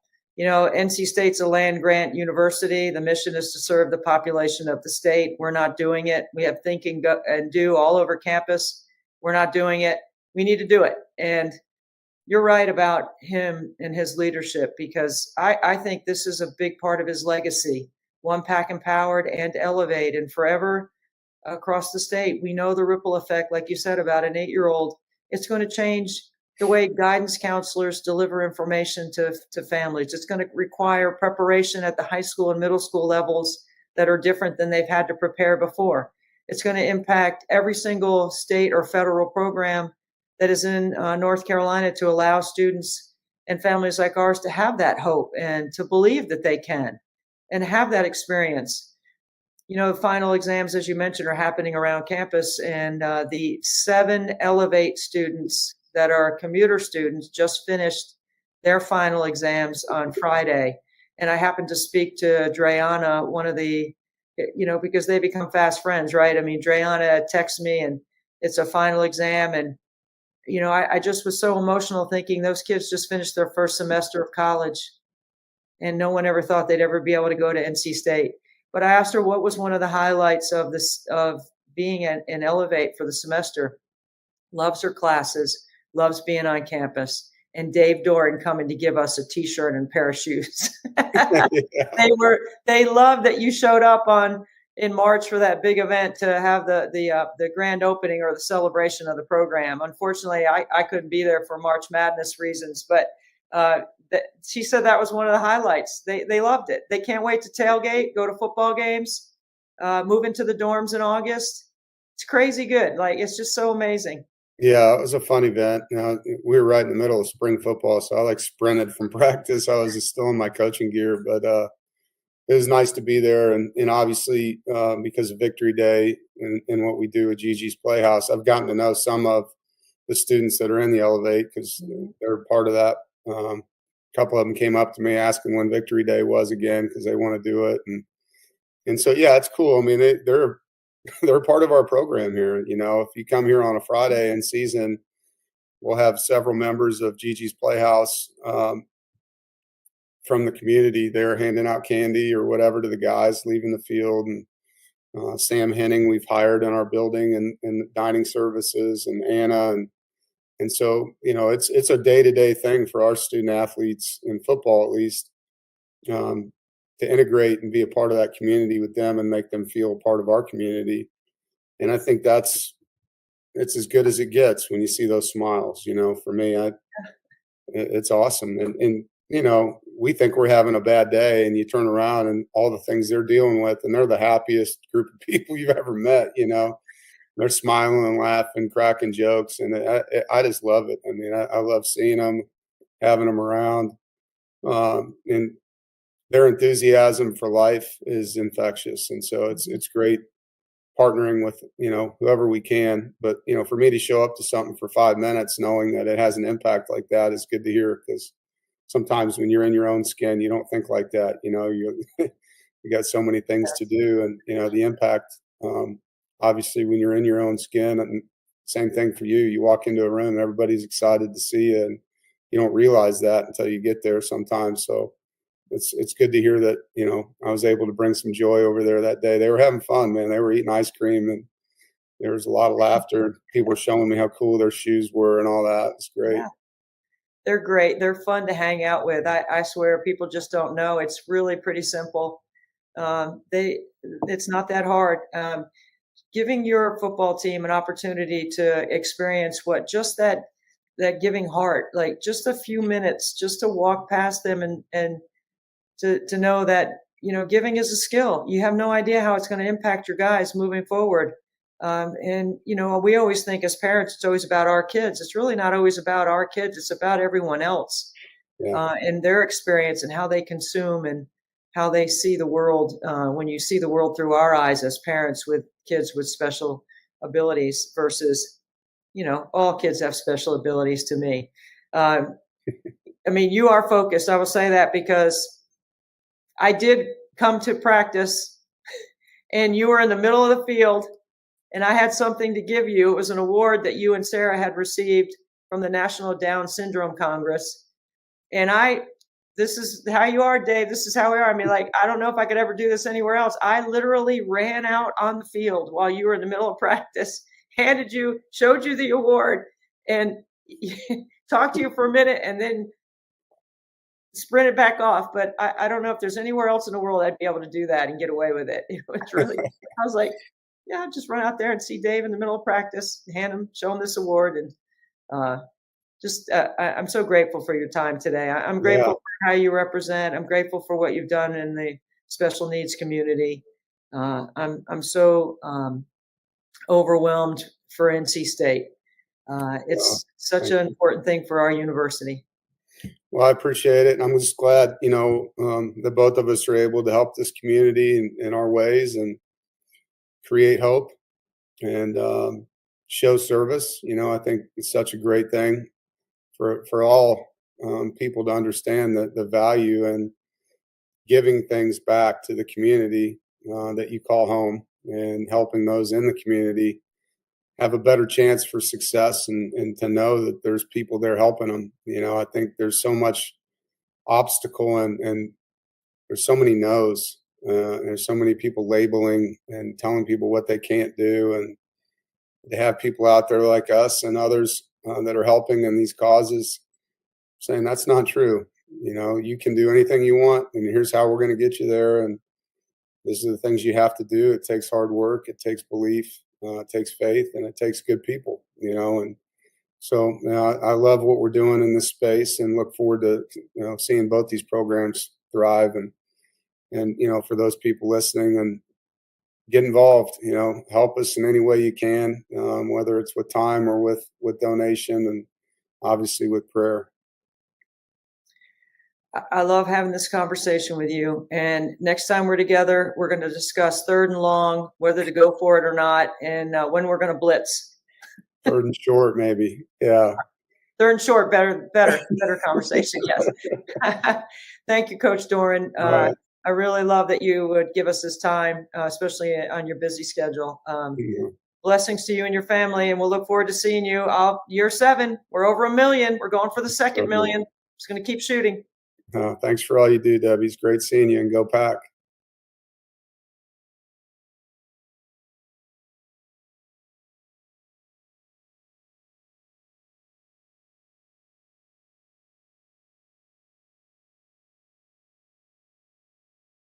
Welcome to 24 Hours Nothing But Net live stream. We are pleased to be joined with my new friend, Dreana Grunau. Dre, Hey, thank guys. you. So great to be with you. Thank you so much. Now, I love our story about how we became friends because you are in the first class of students at Elevate at NC State. How'd your first semester go?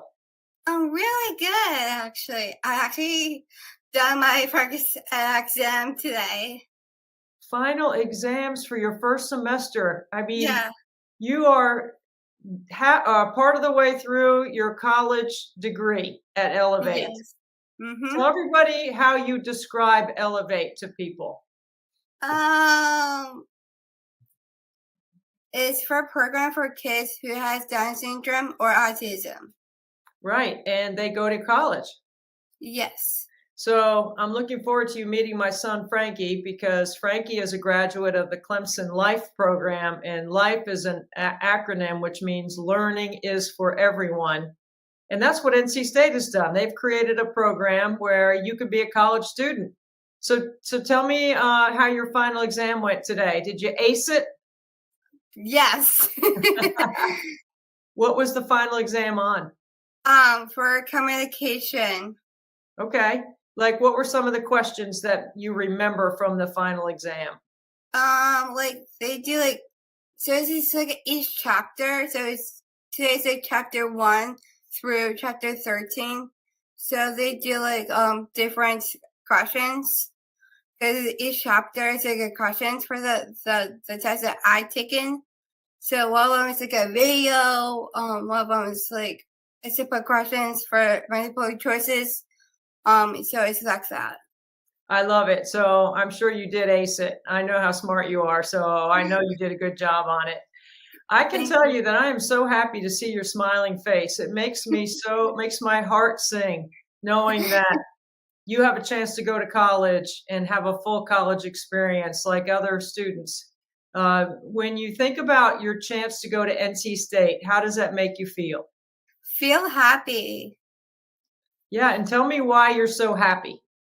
Because my dream is this is my dream to be NC State. That's your dream. You grew up in the Raleigh area, correct? So you've been an NC Yeah. State fan. Yeah. Dre, what are some of your dreams and goals? My goal is to live in a dorm by myself, so like independent things around that place. So yeah. What are some of the independent things that you've been able to do in your first semester? So I actually did my first time of learning how to get in the bus with my group of Elevate program students. So I actually, when I was at work for my job, I actually went to the bus by myself and go to the title student union by myself with a bus. That's amazing. Tell me what that experience was like. How did you feel? I feel like amazing. I did by myself without anyone, just me there. See, I know your mom and dad are smiling because I'm smiling thinking about you getting on a bus by yourself. I know I've met your mom, so I know because I felt the same way when my son was at Clemson. How is he going to do all these things by himself? He's always had me. What does it feel like to be able to do some things without your mom and dad? It's different because I have to the time go to bed or when you do your lunch, dinner, breakfast, where is the place that I would go and hanging with friends, of course, what time I'd be at my place, what time. So those are my parents tell me what to do. Yeah. So you have gained a lot of independence in just a short time. Is that correct? Yes. What is your favorite thing to do right now with your friends? Hanging out, going to a nice spot, going to a coffee shop, like walk around in Hillsborough at NC State, or different like Hillsborough next to like C21, like it's amazing spots there. But like NC State, Hillsborough has a different restaurants, shops. I like to shopping. I like to grocery stores, everything. I'm so proud of you, Dre. I'm so proud to listen to you tell me how excited you are and how happy you are. You mentioned 321 Coffee, and I know that's a special place in your heart. Tell us what 321 Coffee is and what it means to you. So 321 means that 3 copies of the 21st chromosome. That means Down syndrome and autism work there. So I'm the part who has a Down syndrome, so I work there with them. They have like 5 locations. So one of them is at the farmers market, one of them is at Hillsborough, one of them is at Durham, but it's closed. So we don't have it anymore. But they have another one. As I actually at NC State, so they have like in Centennial campus. I work there too sometimes. Well, that's where I think I met you, was at Centennial campus at 321 Coffee. That's the first time we met. And I've been to the farmers market 321 Coffee also, so I know where that one is. Yeah. And tell me what working at 321 Coffee is like for you. For me, I like to make lattes, or I like to like doing cashier, what like talking to the customers what they like on their lattes, like flavors, milk, everything. I like to talk to them about what they did this morning, the afternoon. I told them what they're doing that day. Sometimes I do writing cups because the farmers market is hard than other locations. Because the farmers market is writing cups, but different location does not do that. So it's only the farmers market does writing cups. Well, now that you know how to ride the bus, you could probably work any place at 321 Coffee, right? Yes. So my boss who does scheduling, she does different locations for me. Like one of them's out of the farmers market. They need me if they need someone at Hillsborough, me, Centennial, me. The other ones at the company, like Reliance has me. So you know what? I think Lindsay Regg, who is our friend, who is one of your bosses, I think she's going to be working for you one day. I think you're going to be the boss at 321 Coffee. Yeah, probably. I think you will be.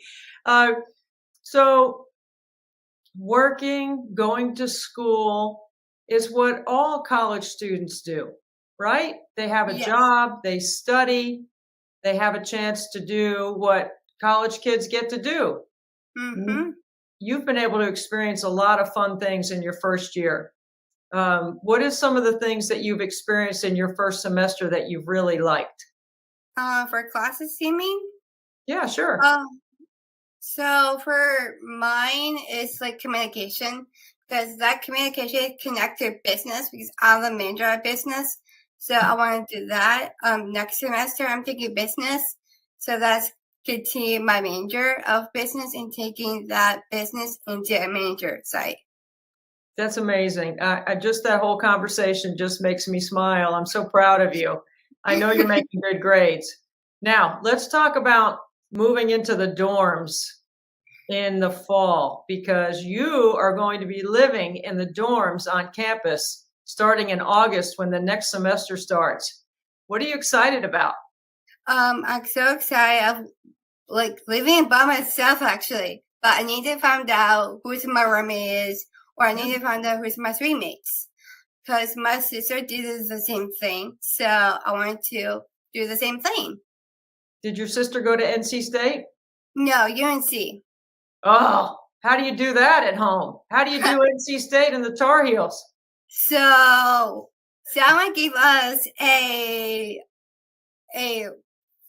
flyer and they gave us a house divided flag.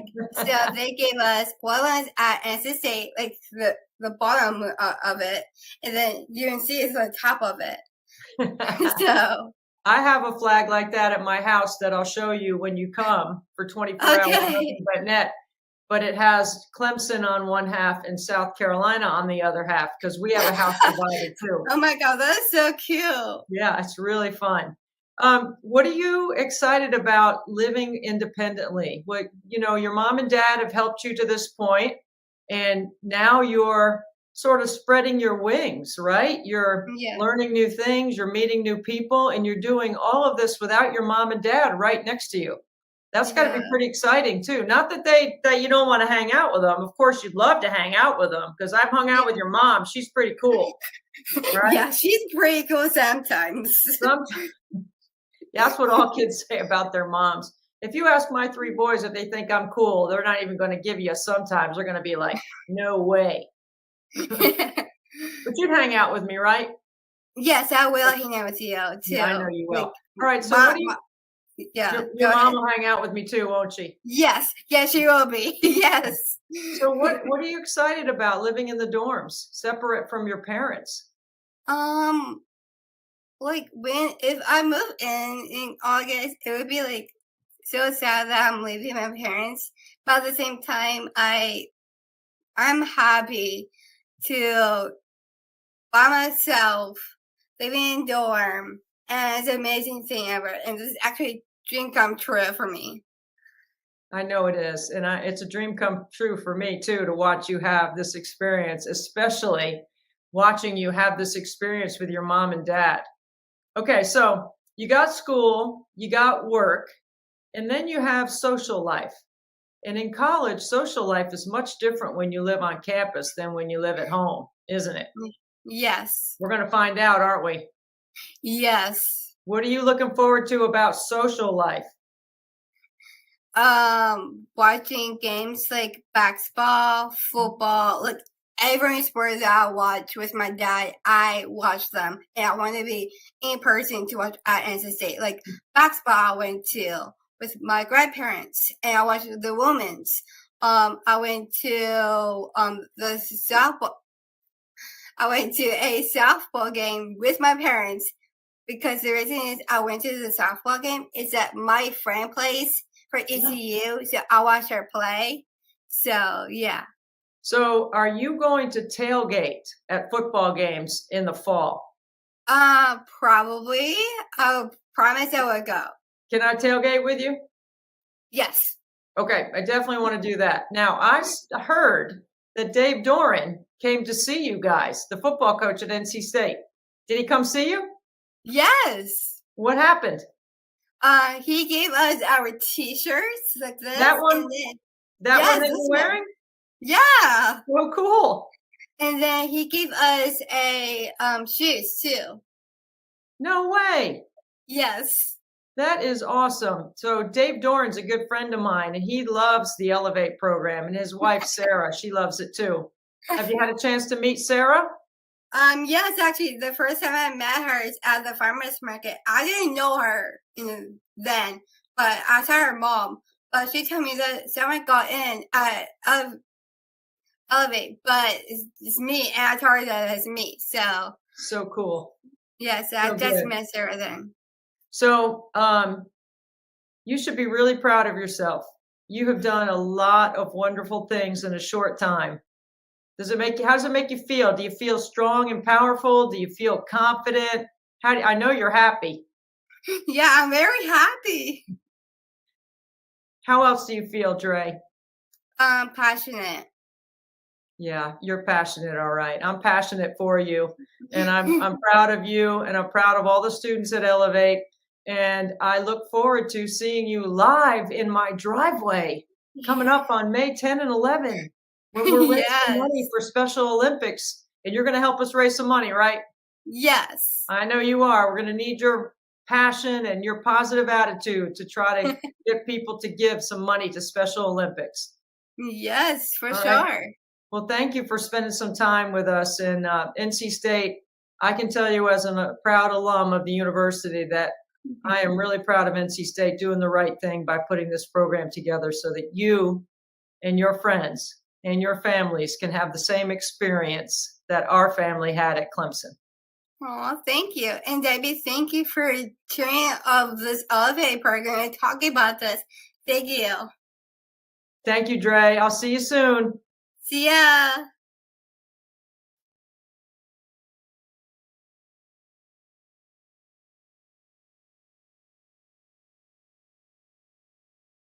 There are some iconic names in the world. Cher, LeBron, Steph, Jack, Kobe, and then we got Tank.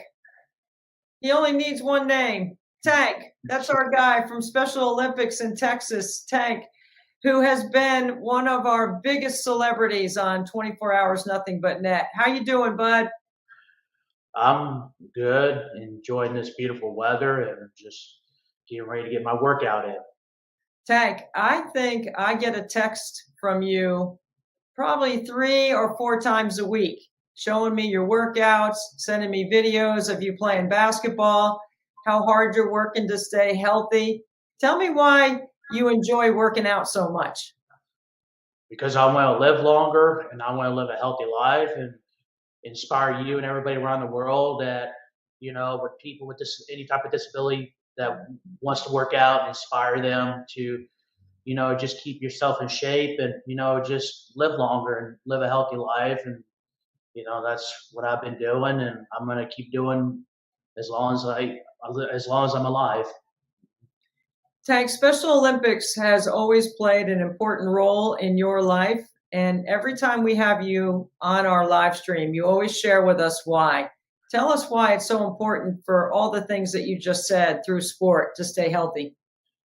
Well, I think it's important that, you know, when you're doing, depending on what sport you're doing, you know, you always want to keep yourself in shape. I mean, I know that there are athletes out there may not have transportation to go to the gym or depending on where you live or what location you're at. But look, it's something I love going to the gym, you know, playing basketball, doing my treadmill, doing any ellipticals or anything that will keep me going and motivate myself and just try to, you know, keep grinding and, you know, I never back down. I'll keep fighting and just keep doing what I'm doing and just try to inspire a lot of people and inspire you and everybody that I'm going to keep inspire everybody and not give up and just keep doing what I love and just keep enjoying what I enjoy the most.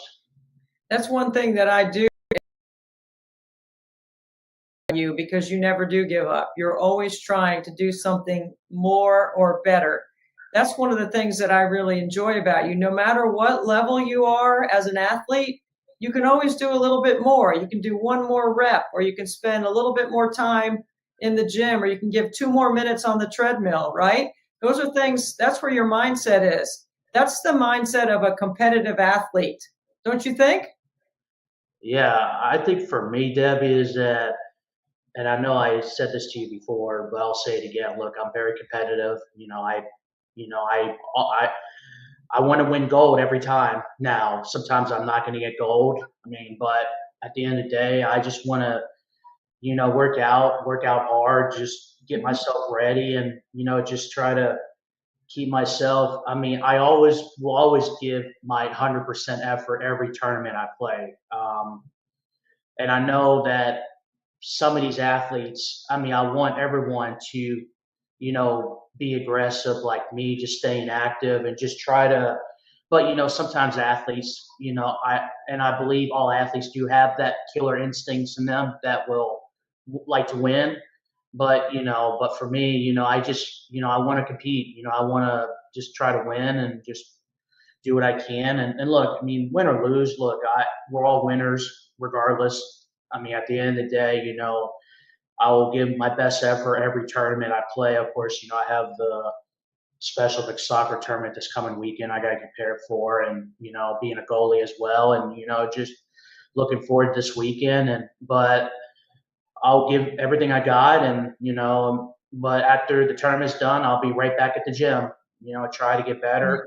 I mean, there's always, every sport I play, there's always going to be weakness. There's going to be my strongest. Not every sport I'm going to be perfect at, but at the end of the day, as long as I'm enjoying sports I love, that's all that matters. I'm going to keep grinding and do what I can to help my team win.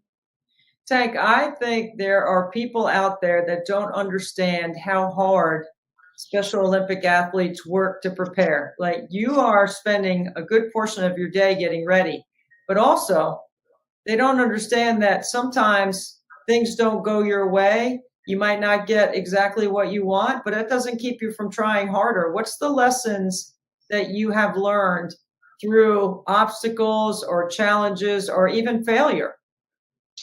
Well, I just think that, it's all about learning experience. There's times where, we may not always get what we want. I mean, unfortunately, I text you, a week ago or a day or so, or a few days ago, that was not selected for the Special Olympics Team Texas Unified Trials. Since next year is going to be at 2026 Minnesota.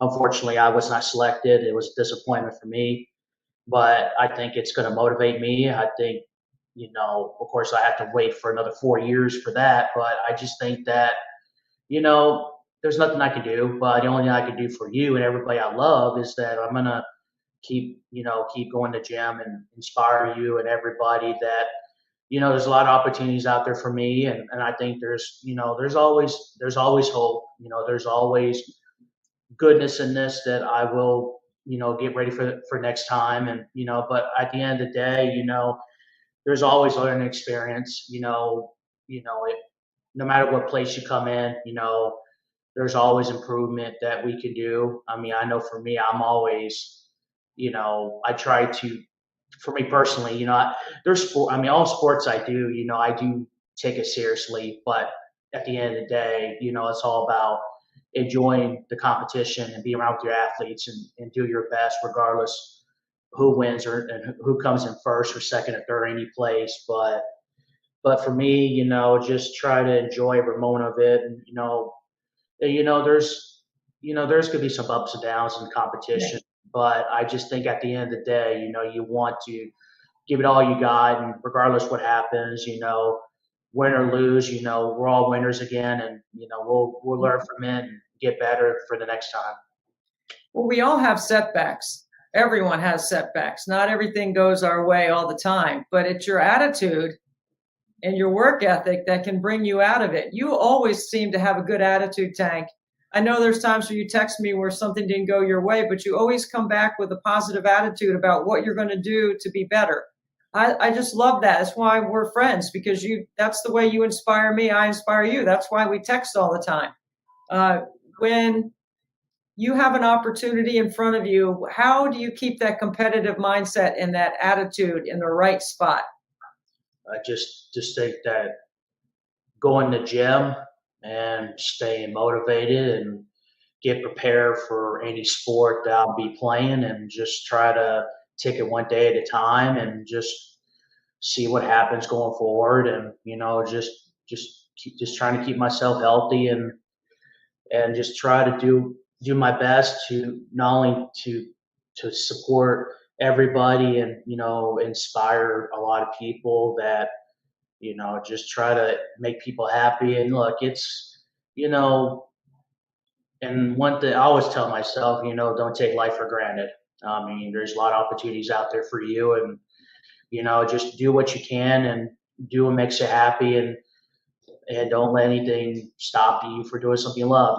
You're going to have moments in life that you're not going to get what you want, but at the end of the day, as long as you give it your 100%, give it all you got, that's all that matters. And that's what I've been doing, and I'm going to continue to do that. Tank, if there were some, and I know there are some young Special Olympic athletes, some of the little kids that look up to you, that you're a role model for them, what are some important things that you're doing to show these little kids that they need to make sure they stay healthy and stay involved in Special Olympics? Well, I just think that, no matter what your age is, you want to, if you were to sign up for Special Olympics, it's going to take a while to to get into your groove to what you're gonna get yourself into. But at the end of the day, when you join Special Olympics, you're gonna enjoy it. I mean, I've been doing it for 24 years now, and I know it changed a lot since I started in 2001. I know it's a lot different now than it was back in those days, but I know with all the social media now and everything, all media going on, it's like, you'll love it. And, Special Olympics it will impact your life. And I think that for those that are going to join, enjoy it. And you're going to love the athletes. You're going to love the volunteers, law enforcement, and your staff, and all the teams you're going to love you're going to compete against. And, that's what I love most about Special Olympics. And, you want to inspire people, and, you're going to inspire a lot of people like me. And I always tell people, enjoy Special Olympics, because, I'm going to keep doing it as long as I want to. If I get older, I'm still going to do Special Olympics regardless. And I will continue to do what I love, and I will inspire more people to join Special Olympics down the road in the future. Tank, you are certainly one of my favorite Special Olympic athletes, one of my favorite athletes of all time, just because of how hard you work. I know the daily grind that you're putting in. What would you tell someone that might be considering getting involved in Special Olympics, or even donating to 24 Hours Nothing But Net? What would you tell them? Well, I would tell everybody, look, we will love for those that are watching this to donate for us for Special Olympics, and for 24 Hour Nothing But Net for you as well. But, it's important for everybody around the world to help us donate Special Olympics, because, we love to do what we love to do. We love the sports, we love to compete. And for me, I just enjoy being around the athletes I love, compete against everybody, and just, and at the end of the day, we're all winners, and we all appreciate for all to donate for us. And that's something I would love for y'all to do. And, and donate will be appreciated for us. And, it's going to impact, Special Olympics will impact your life. I promise you that. And it will. And then if your children, your child want to do Special Olympics, then it will impact their life, and y'all would love it, for all the parents out there watching this. And I would appreciate for y'all to donate for us, and that would be much appreciated for that. Tank, you are a wonderful role model. You are an incredible ambassador, not just for Special Olympics Texas, but for 24 Hours Nothing But Net. We are so honored always to be able to spend some time with you. So thank you for giving us your time, and for lending some great advice and some inspiration to all those that are watching. Yeah, thank you for having me, Debbie. Much love for you and everybody. And, don't worry. Even though I wasn't selected this time, this will motivate me, and I will continue to change the world, and I will keep going, and I won't stop, and I will inspire you and everybody going forward.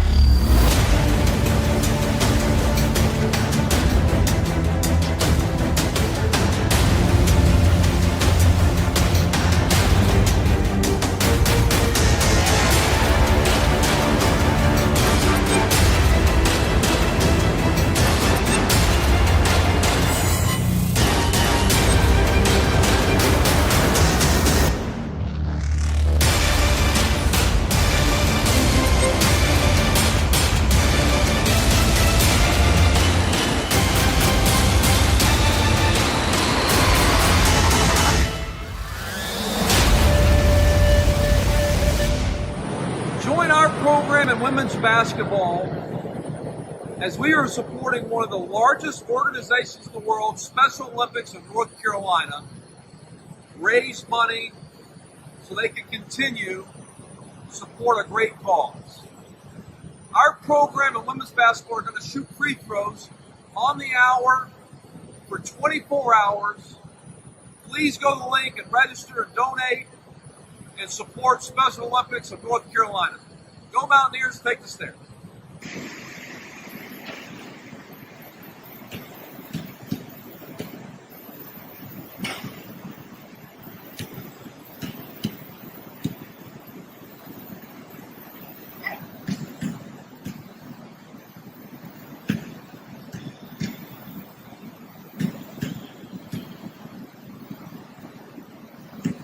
My name is Alonzo Dodd, point guard from St. Paul, Minnesota. Today we'll be shooting free throws for the Special Olympics in North Carolina. Please support this great cause. Let's go shoot some free throws.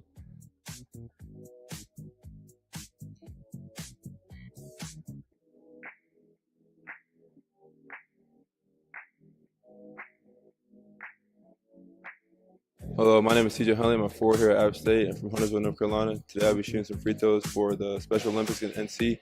Let's please donate to this great organization. Let's shoot some free throws.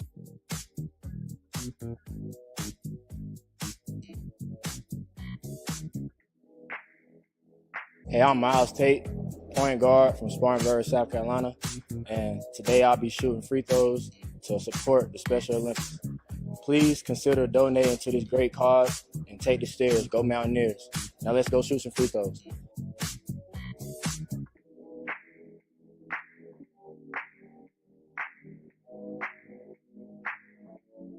Hello, I'm Jalil Bowren. I'm a forward from Miramar, Florida. Let's shoot some free throws for Special Olympics North Carolina. Please consider donating to this need.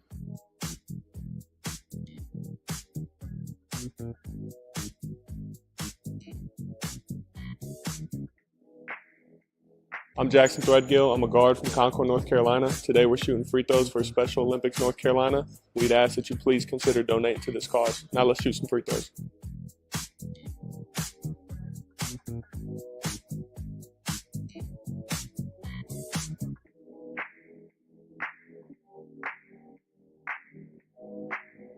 That's 8 free throws made for Special Olympics North Carolina. Please, again, we ask that you consider donating to this awesome cause. Go Mountaineers and take the stairs.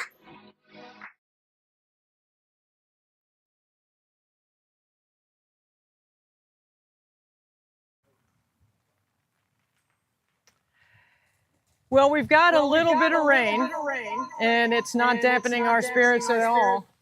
We're so excited that next up is my good friend, the head coach at Appalachian State, Dustin Kearns.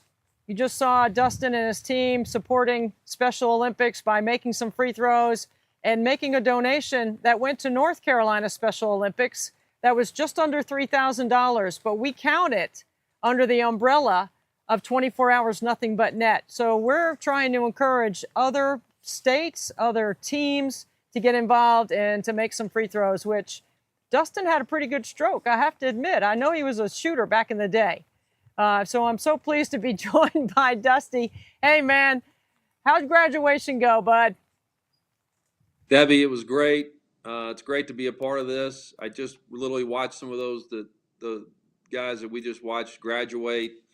And so special day here at App State. I want to start it off by, it's a special weekend for mothers like yourself.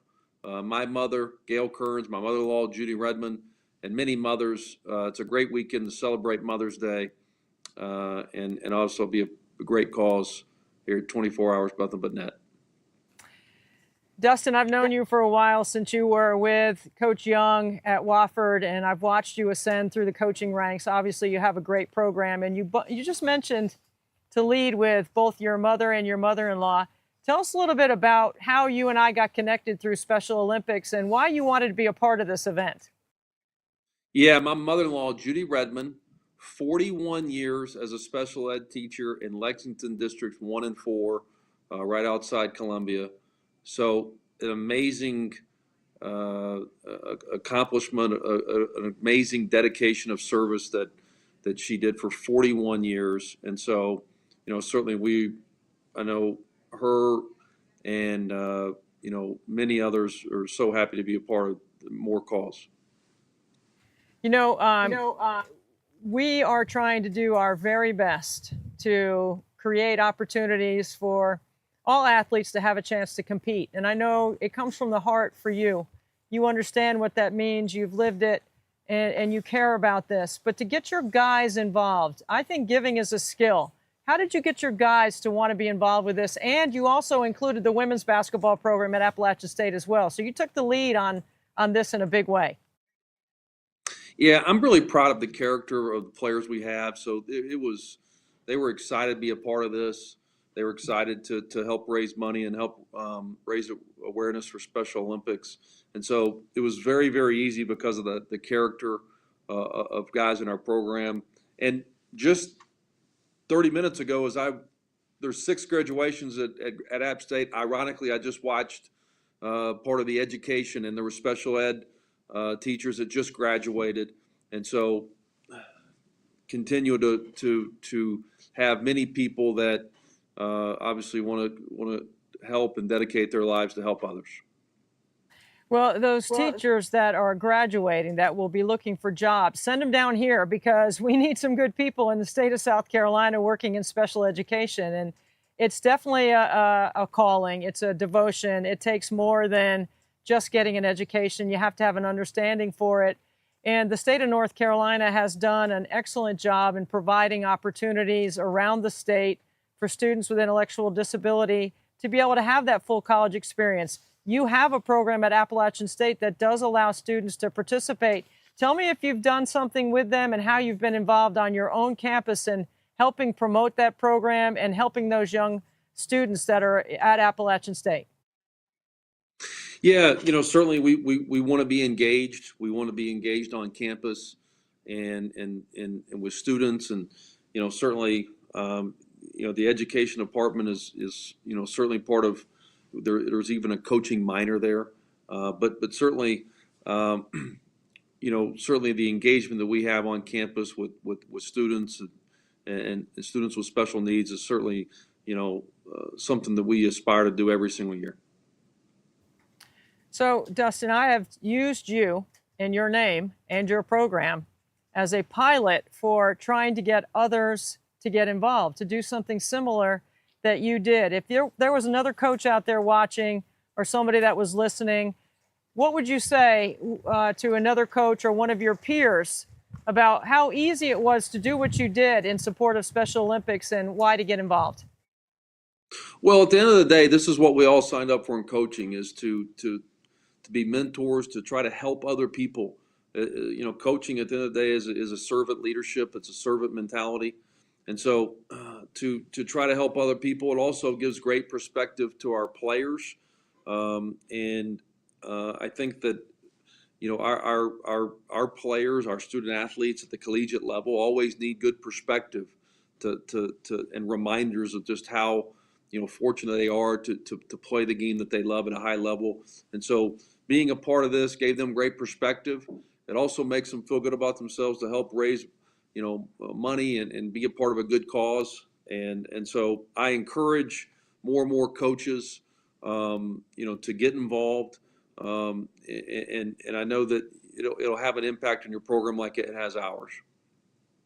Well, we are so grateful on graduation Saturday at Appalachian State that you would take some time from your own family and the families of the young men that are graduating from your program to spend it with us and to share your philanthropic heart and why you understand what giving is all about. And I'm going to keep dropping your name, man, all over the place, because you're a leader in this space for me and for my efforts around Special Olympics.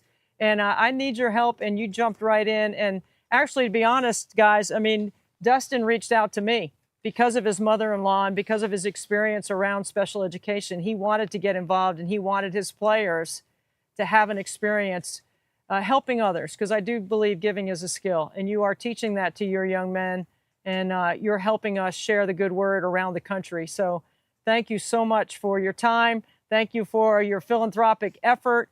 And we're just, we've made 300. We've got 2,100 to go. So we're working our way through the weather, man. But you got any advice? Well, the beauty is you can still, as a good a shooter as you are, that rain is not going to bother you at all. You're a high level shooter. Lastly, I just want to say that the Kearns family, we're in for $250 for 24 hours, nothing but net. I encourage others to follow our suit, and so just let's keep raising money for a great cause. Certainly with my mother-in-law, certainly it's special and dear to our family, and so you're the perfect person. You're doing this, Debbie. It's amazing what you do every year. I know, I think the goal is what, 2 million? Yeah, we're working on the second million. We're hoping to get to 250 this year. That would get us a lot closer. And honestly, you know, I'm shooting till my arm falls off. And this is Frankie, and he's my inspiration. And he is the president of 24 Hours Nothing But Net. Well, Frankie, congratulations. Of himself, we just had a major dance contest that moved the rain away. It's like a rain dance here. And actually, I think during our time, you have helped us get rid of the rain. So thank you. Yeah. He saved the day. Frankie, nice to meet you. Debbie, congratulations to you and your family, and Frankie, all y'all are doing. It's truly amazing, and we are glad to be a small part of it here at App State and my family. You're a big part of it. 87,000 mark on today. So thank you for that donation, Dustin, and appreciate your time today, and I hope you enjoy the rest of the day with your family and the families of your young men. Thanks a lot, buddy. Appreciate you being with us. Thank you. Go Mountaineers, take the stairs. Take the stairs. I need to do that more, I think. I think that was a big part of my training. All right, so we are in need of the tarp and grounds crew. So the grounds crew right now is going to do their thing. William, I think this is worth watching. Which way are we going? You don't know where you want them. But they have it. Would they perform maybe under this white tent? Who's that? Garland. When he performs. Oh, we're just wait. He's gonna be out here in the middle live. Oh, We don't. if it's raining. We don't need. Yeah, he's not. Okay, I think Doesn't we're need to good for do several anything yet. hours. Yeah. Okay. Garland, oh my God, your reputation is unbelievable. Thank you so much. Thank you for having me out for this. I really appreciate it. Thank you for doing this. What do you need? Just we're going to be done with the rain for a while, and when I we brought just a tent too, so. yeah, well, we don't think you're going to need it because I think we're going to put you right here in the middle. Awesome. I'll find out And from Ben. we're gonna, so we're because the rain has held us back a little bit here because usually I shoot on top of the hour. Sure. So we're. I was going to give you a hug. I'm coming in because I am your biggest fan at Bond Brothers and all through Cary. And Oh, all my yeah. friends were watching you last night Awesome, and yeah. sending me pictures.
Just a little rain delay.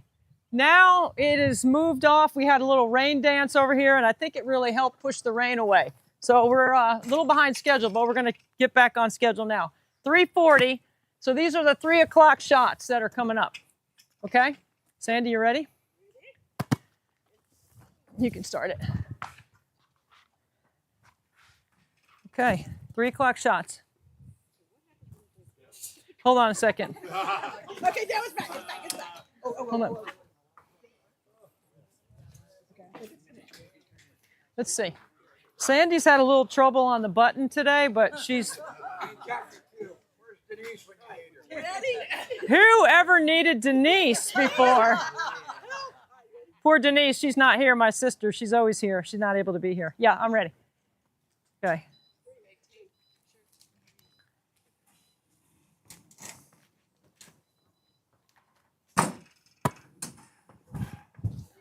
One.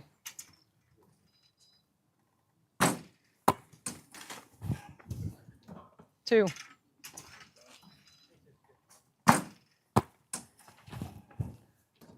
Two.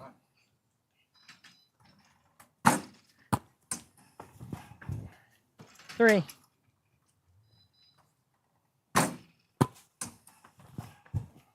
Four.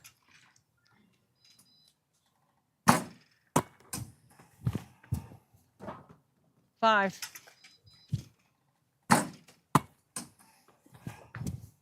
Six.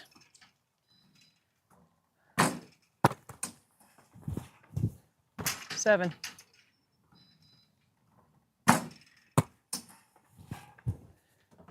Seven.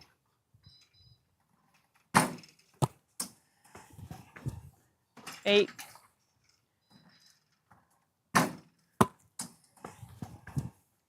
Nine.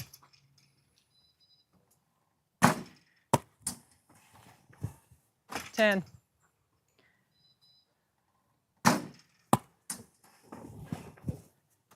11.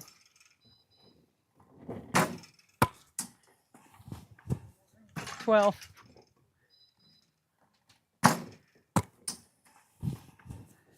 13.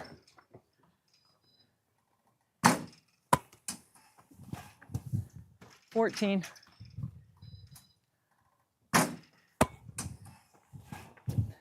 15.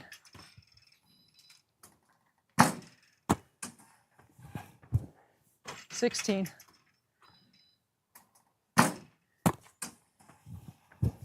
17.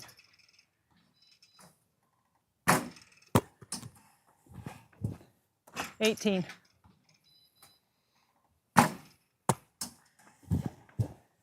19.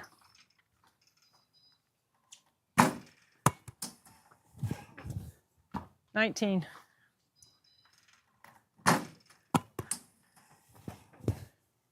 20.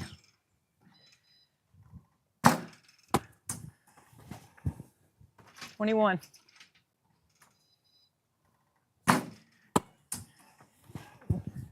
22.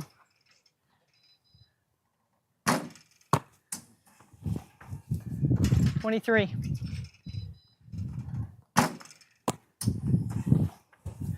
24.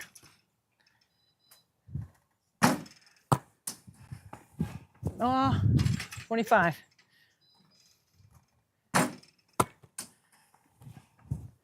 26.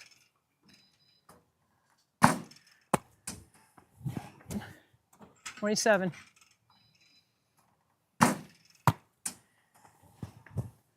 28.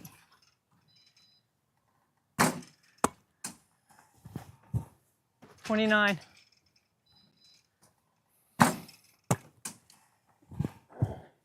30.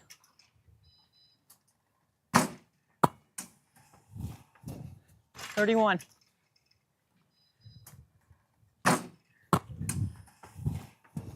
32.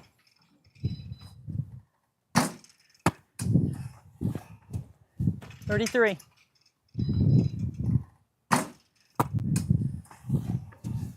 34.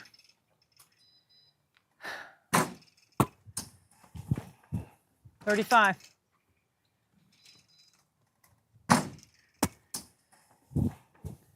36.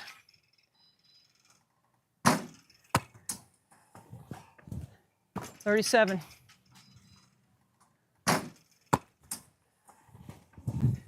38.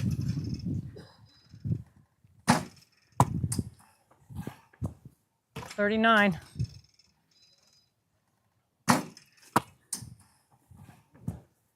40.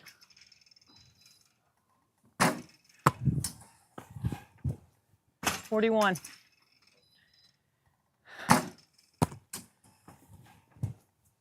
41.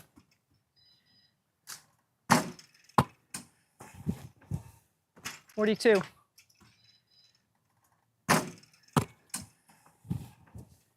43.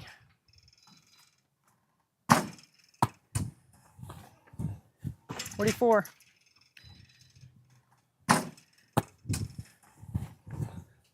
45.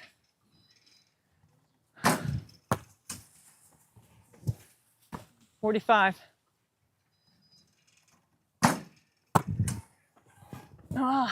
46.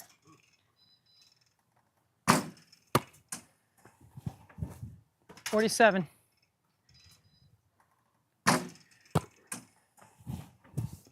48.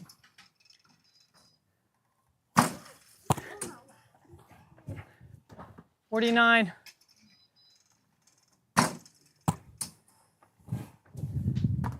49.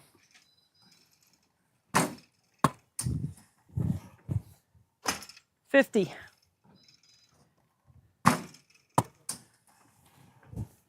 51.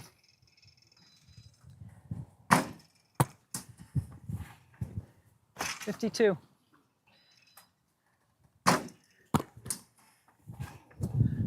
53.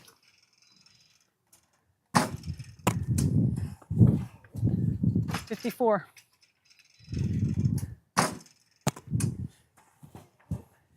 55.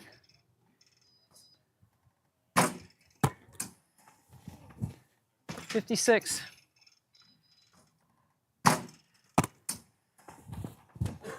57.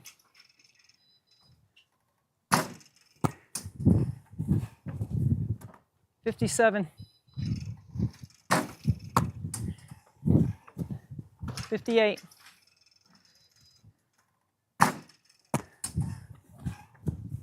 59.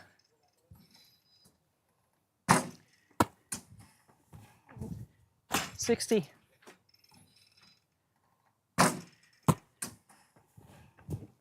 61.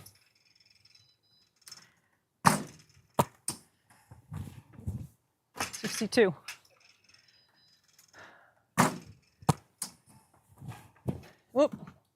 62.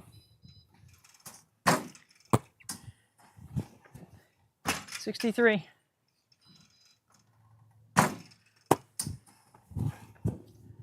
64.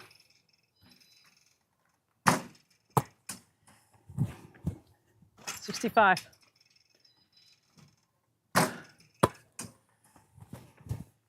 66.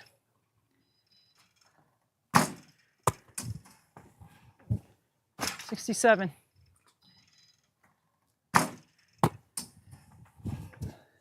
68.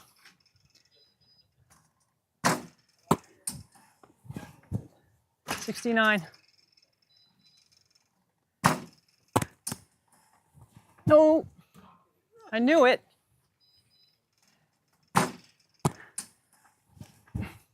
70.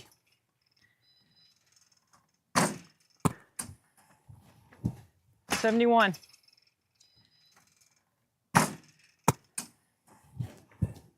72.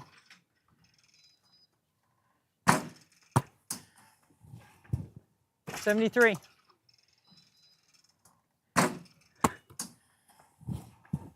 74.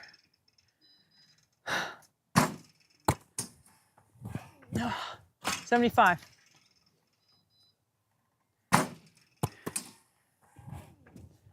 76.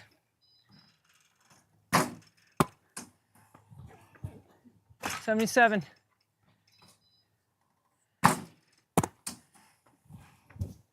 78.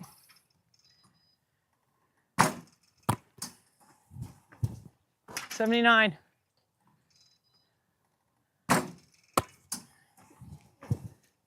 79.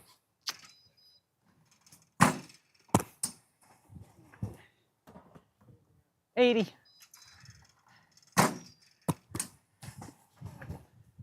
81.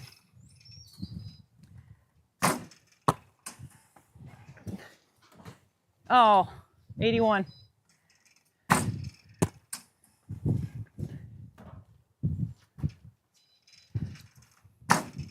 'Come on, wind. 82. Oh, it's off.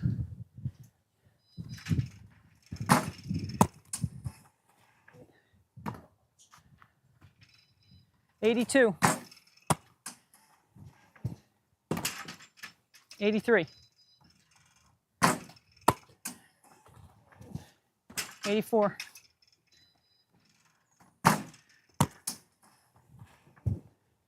85.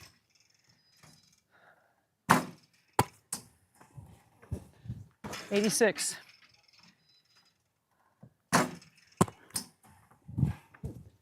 87.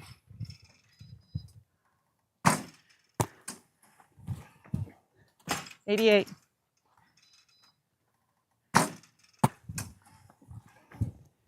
89.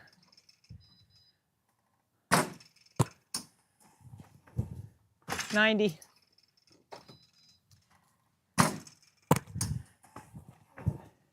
91.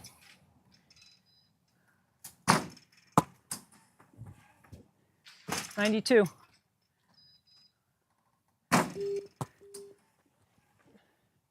93.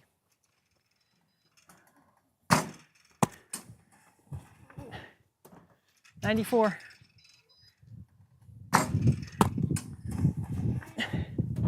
95.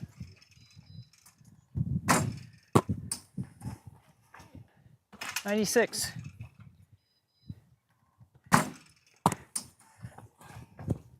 97.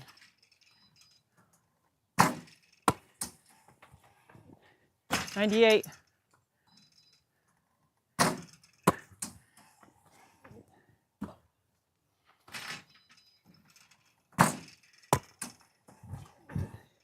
99.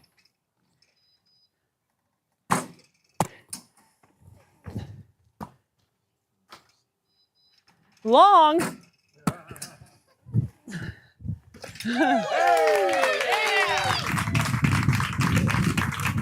How many? How many did I miss?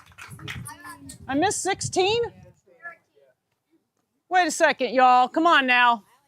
All we got to do is count how many we miss. Why did she say 13 and you... Come on, no, really, for real. This is a... Okay, 16. All right, so we didn't make that hour for the Gibbs Challenge, which is always disappointing for me. I think the wind gives you 4 extra. Yeah, no, I wish we got to keep this thing legit. Okay, so my buddy Daniel Chapman's coming up next. He is a marathon runner. He has run a marathon in all 50 states. If this doesn't inspire you, I don't know what will. Here's Daniel. My man, Daniel Chaplin. What's up, dude? Well, I recently completed a half marathon in all 50 states. Tell us about it.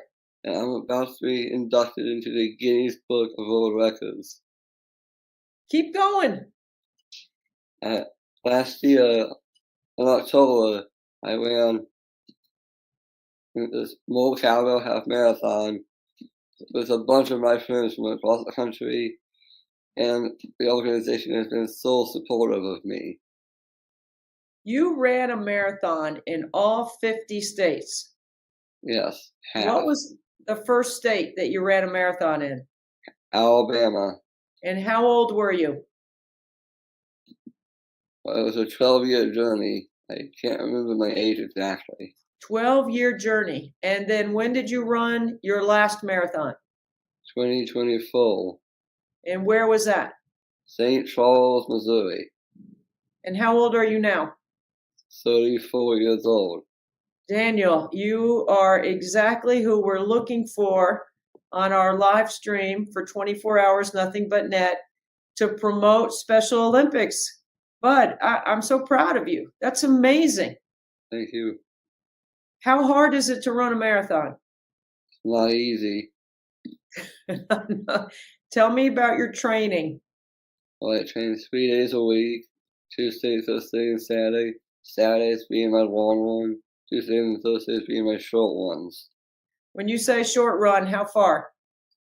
3 miles. And then what's your long run? Between 6 and 7 or higher. Man, my feet are hurting just thinking about it. You can do it though.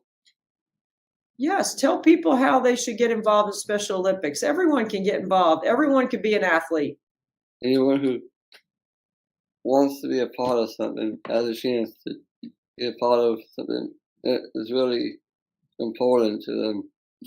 The individuals with Down syndrome and other disabilities to show that, hey, they have dreams too and they should be good. That is 100% correct. I love how you say that. Everyone has a dream. When did you come up with this idea to run a marathon in every state? It all started with a health class at Stanford where the final exam was to complete a 5K, which I did. It took me over an hour.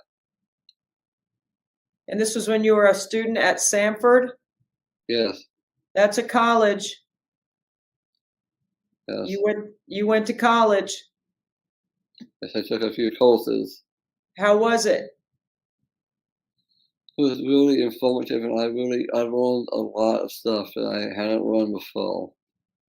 And you had to do the 5K for your class, so it was a grade. Yes, it was part of the final exam. What did you make on your final exam? Did you make an A? Yes, Do you make all straight A's, Daniel? I hope so. I know you do.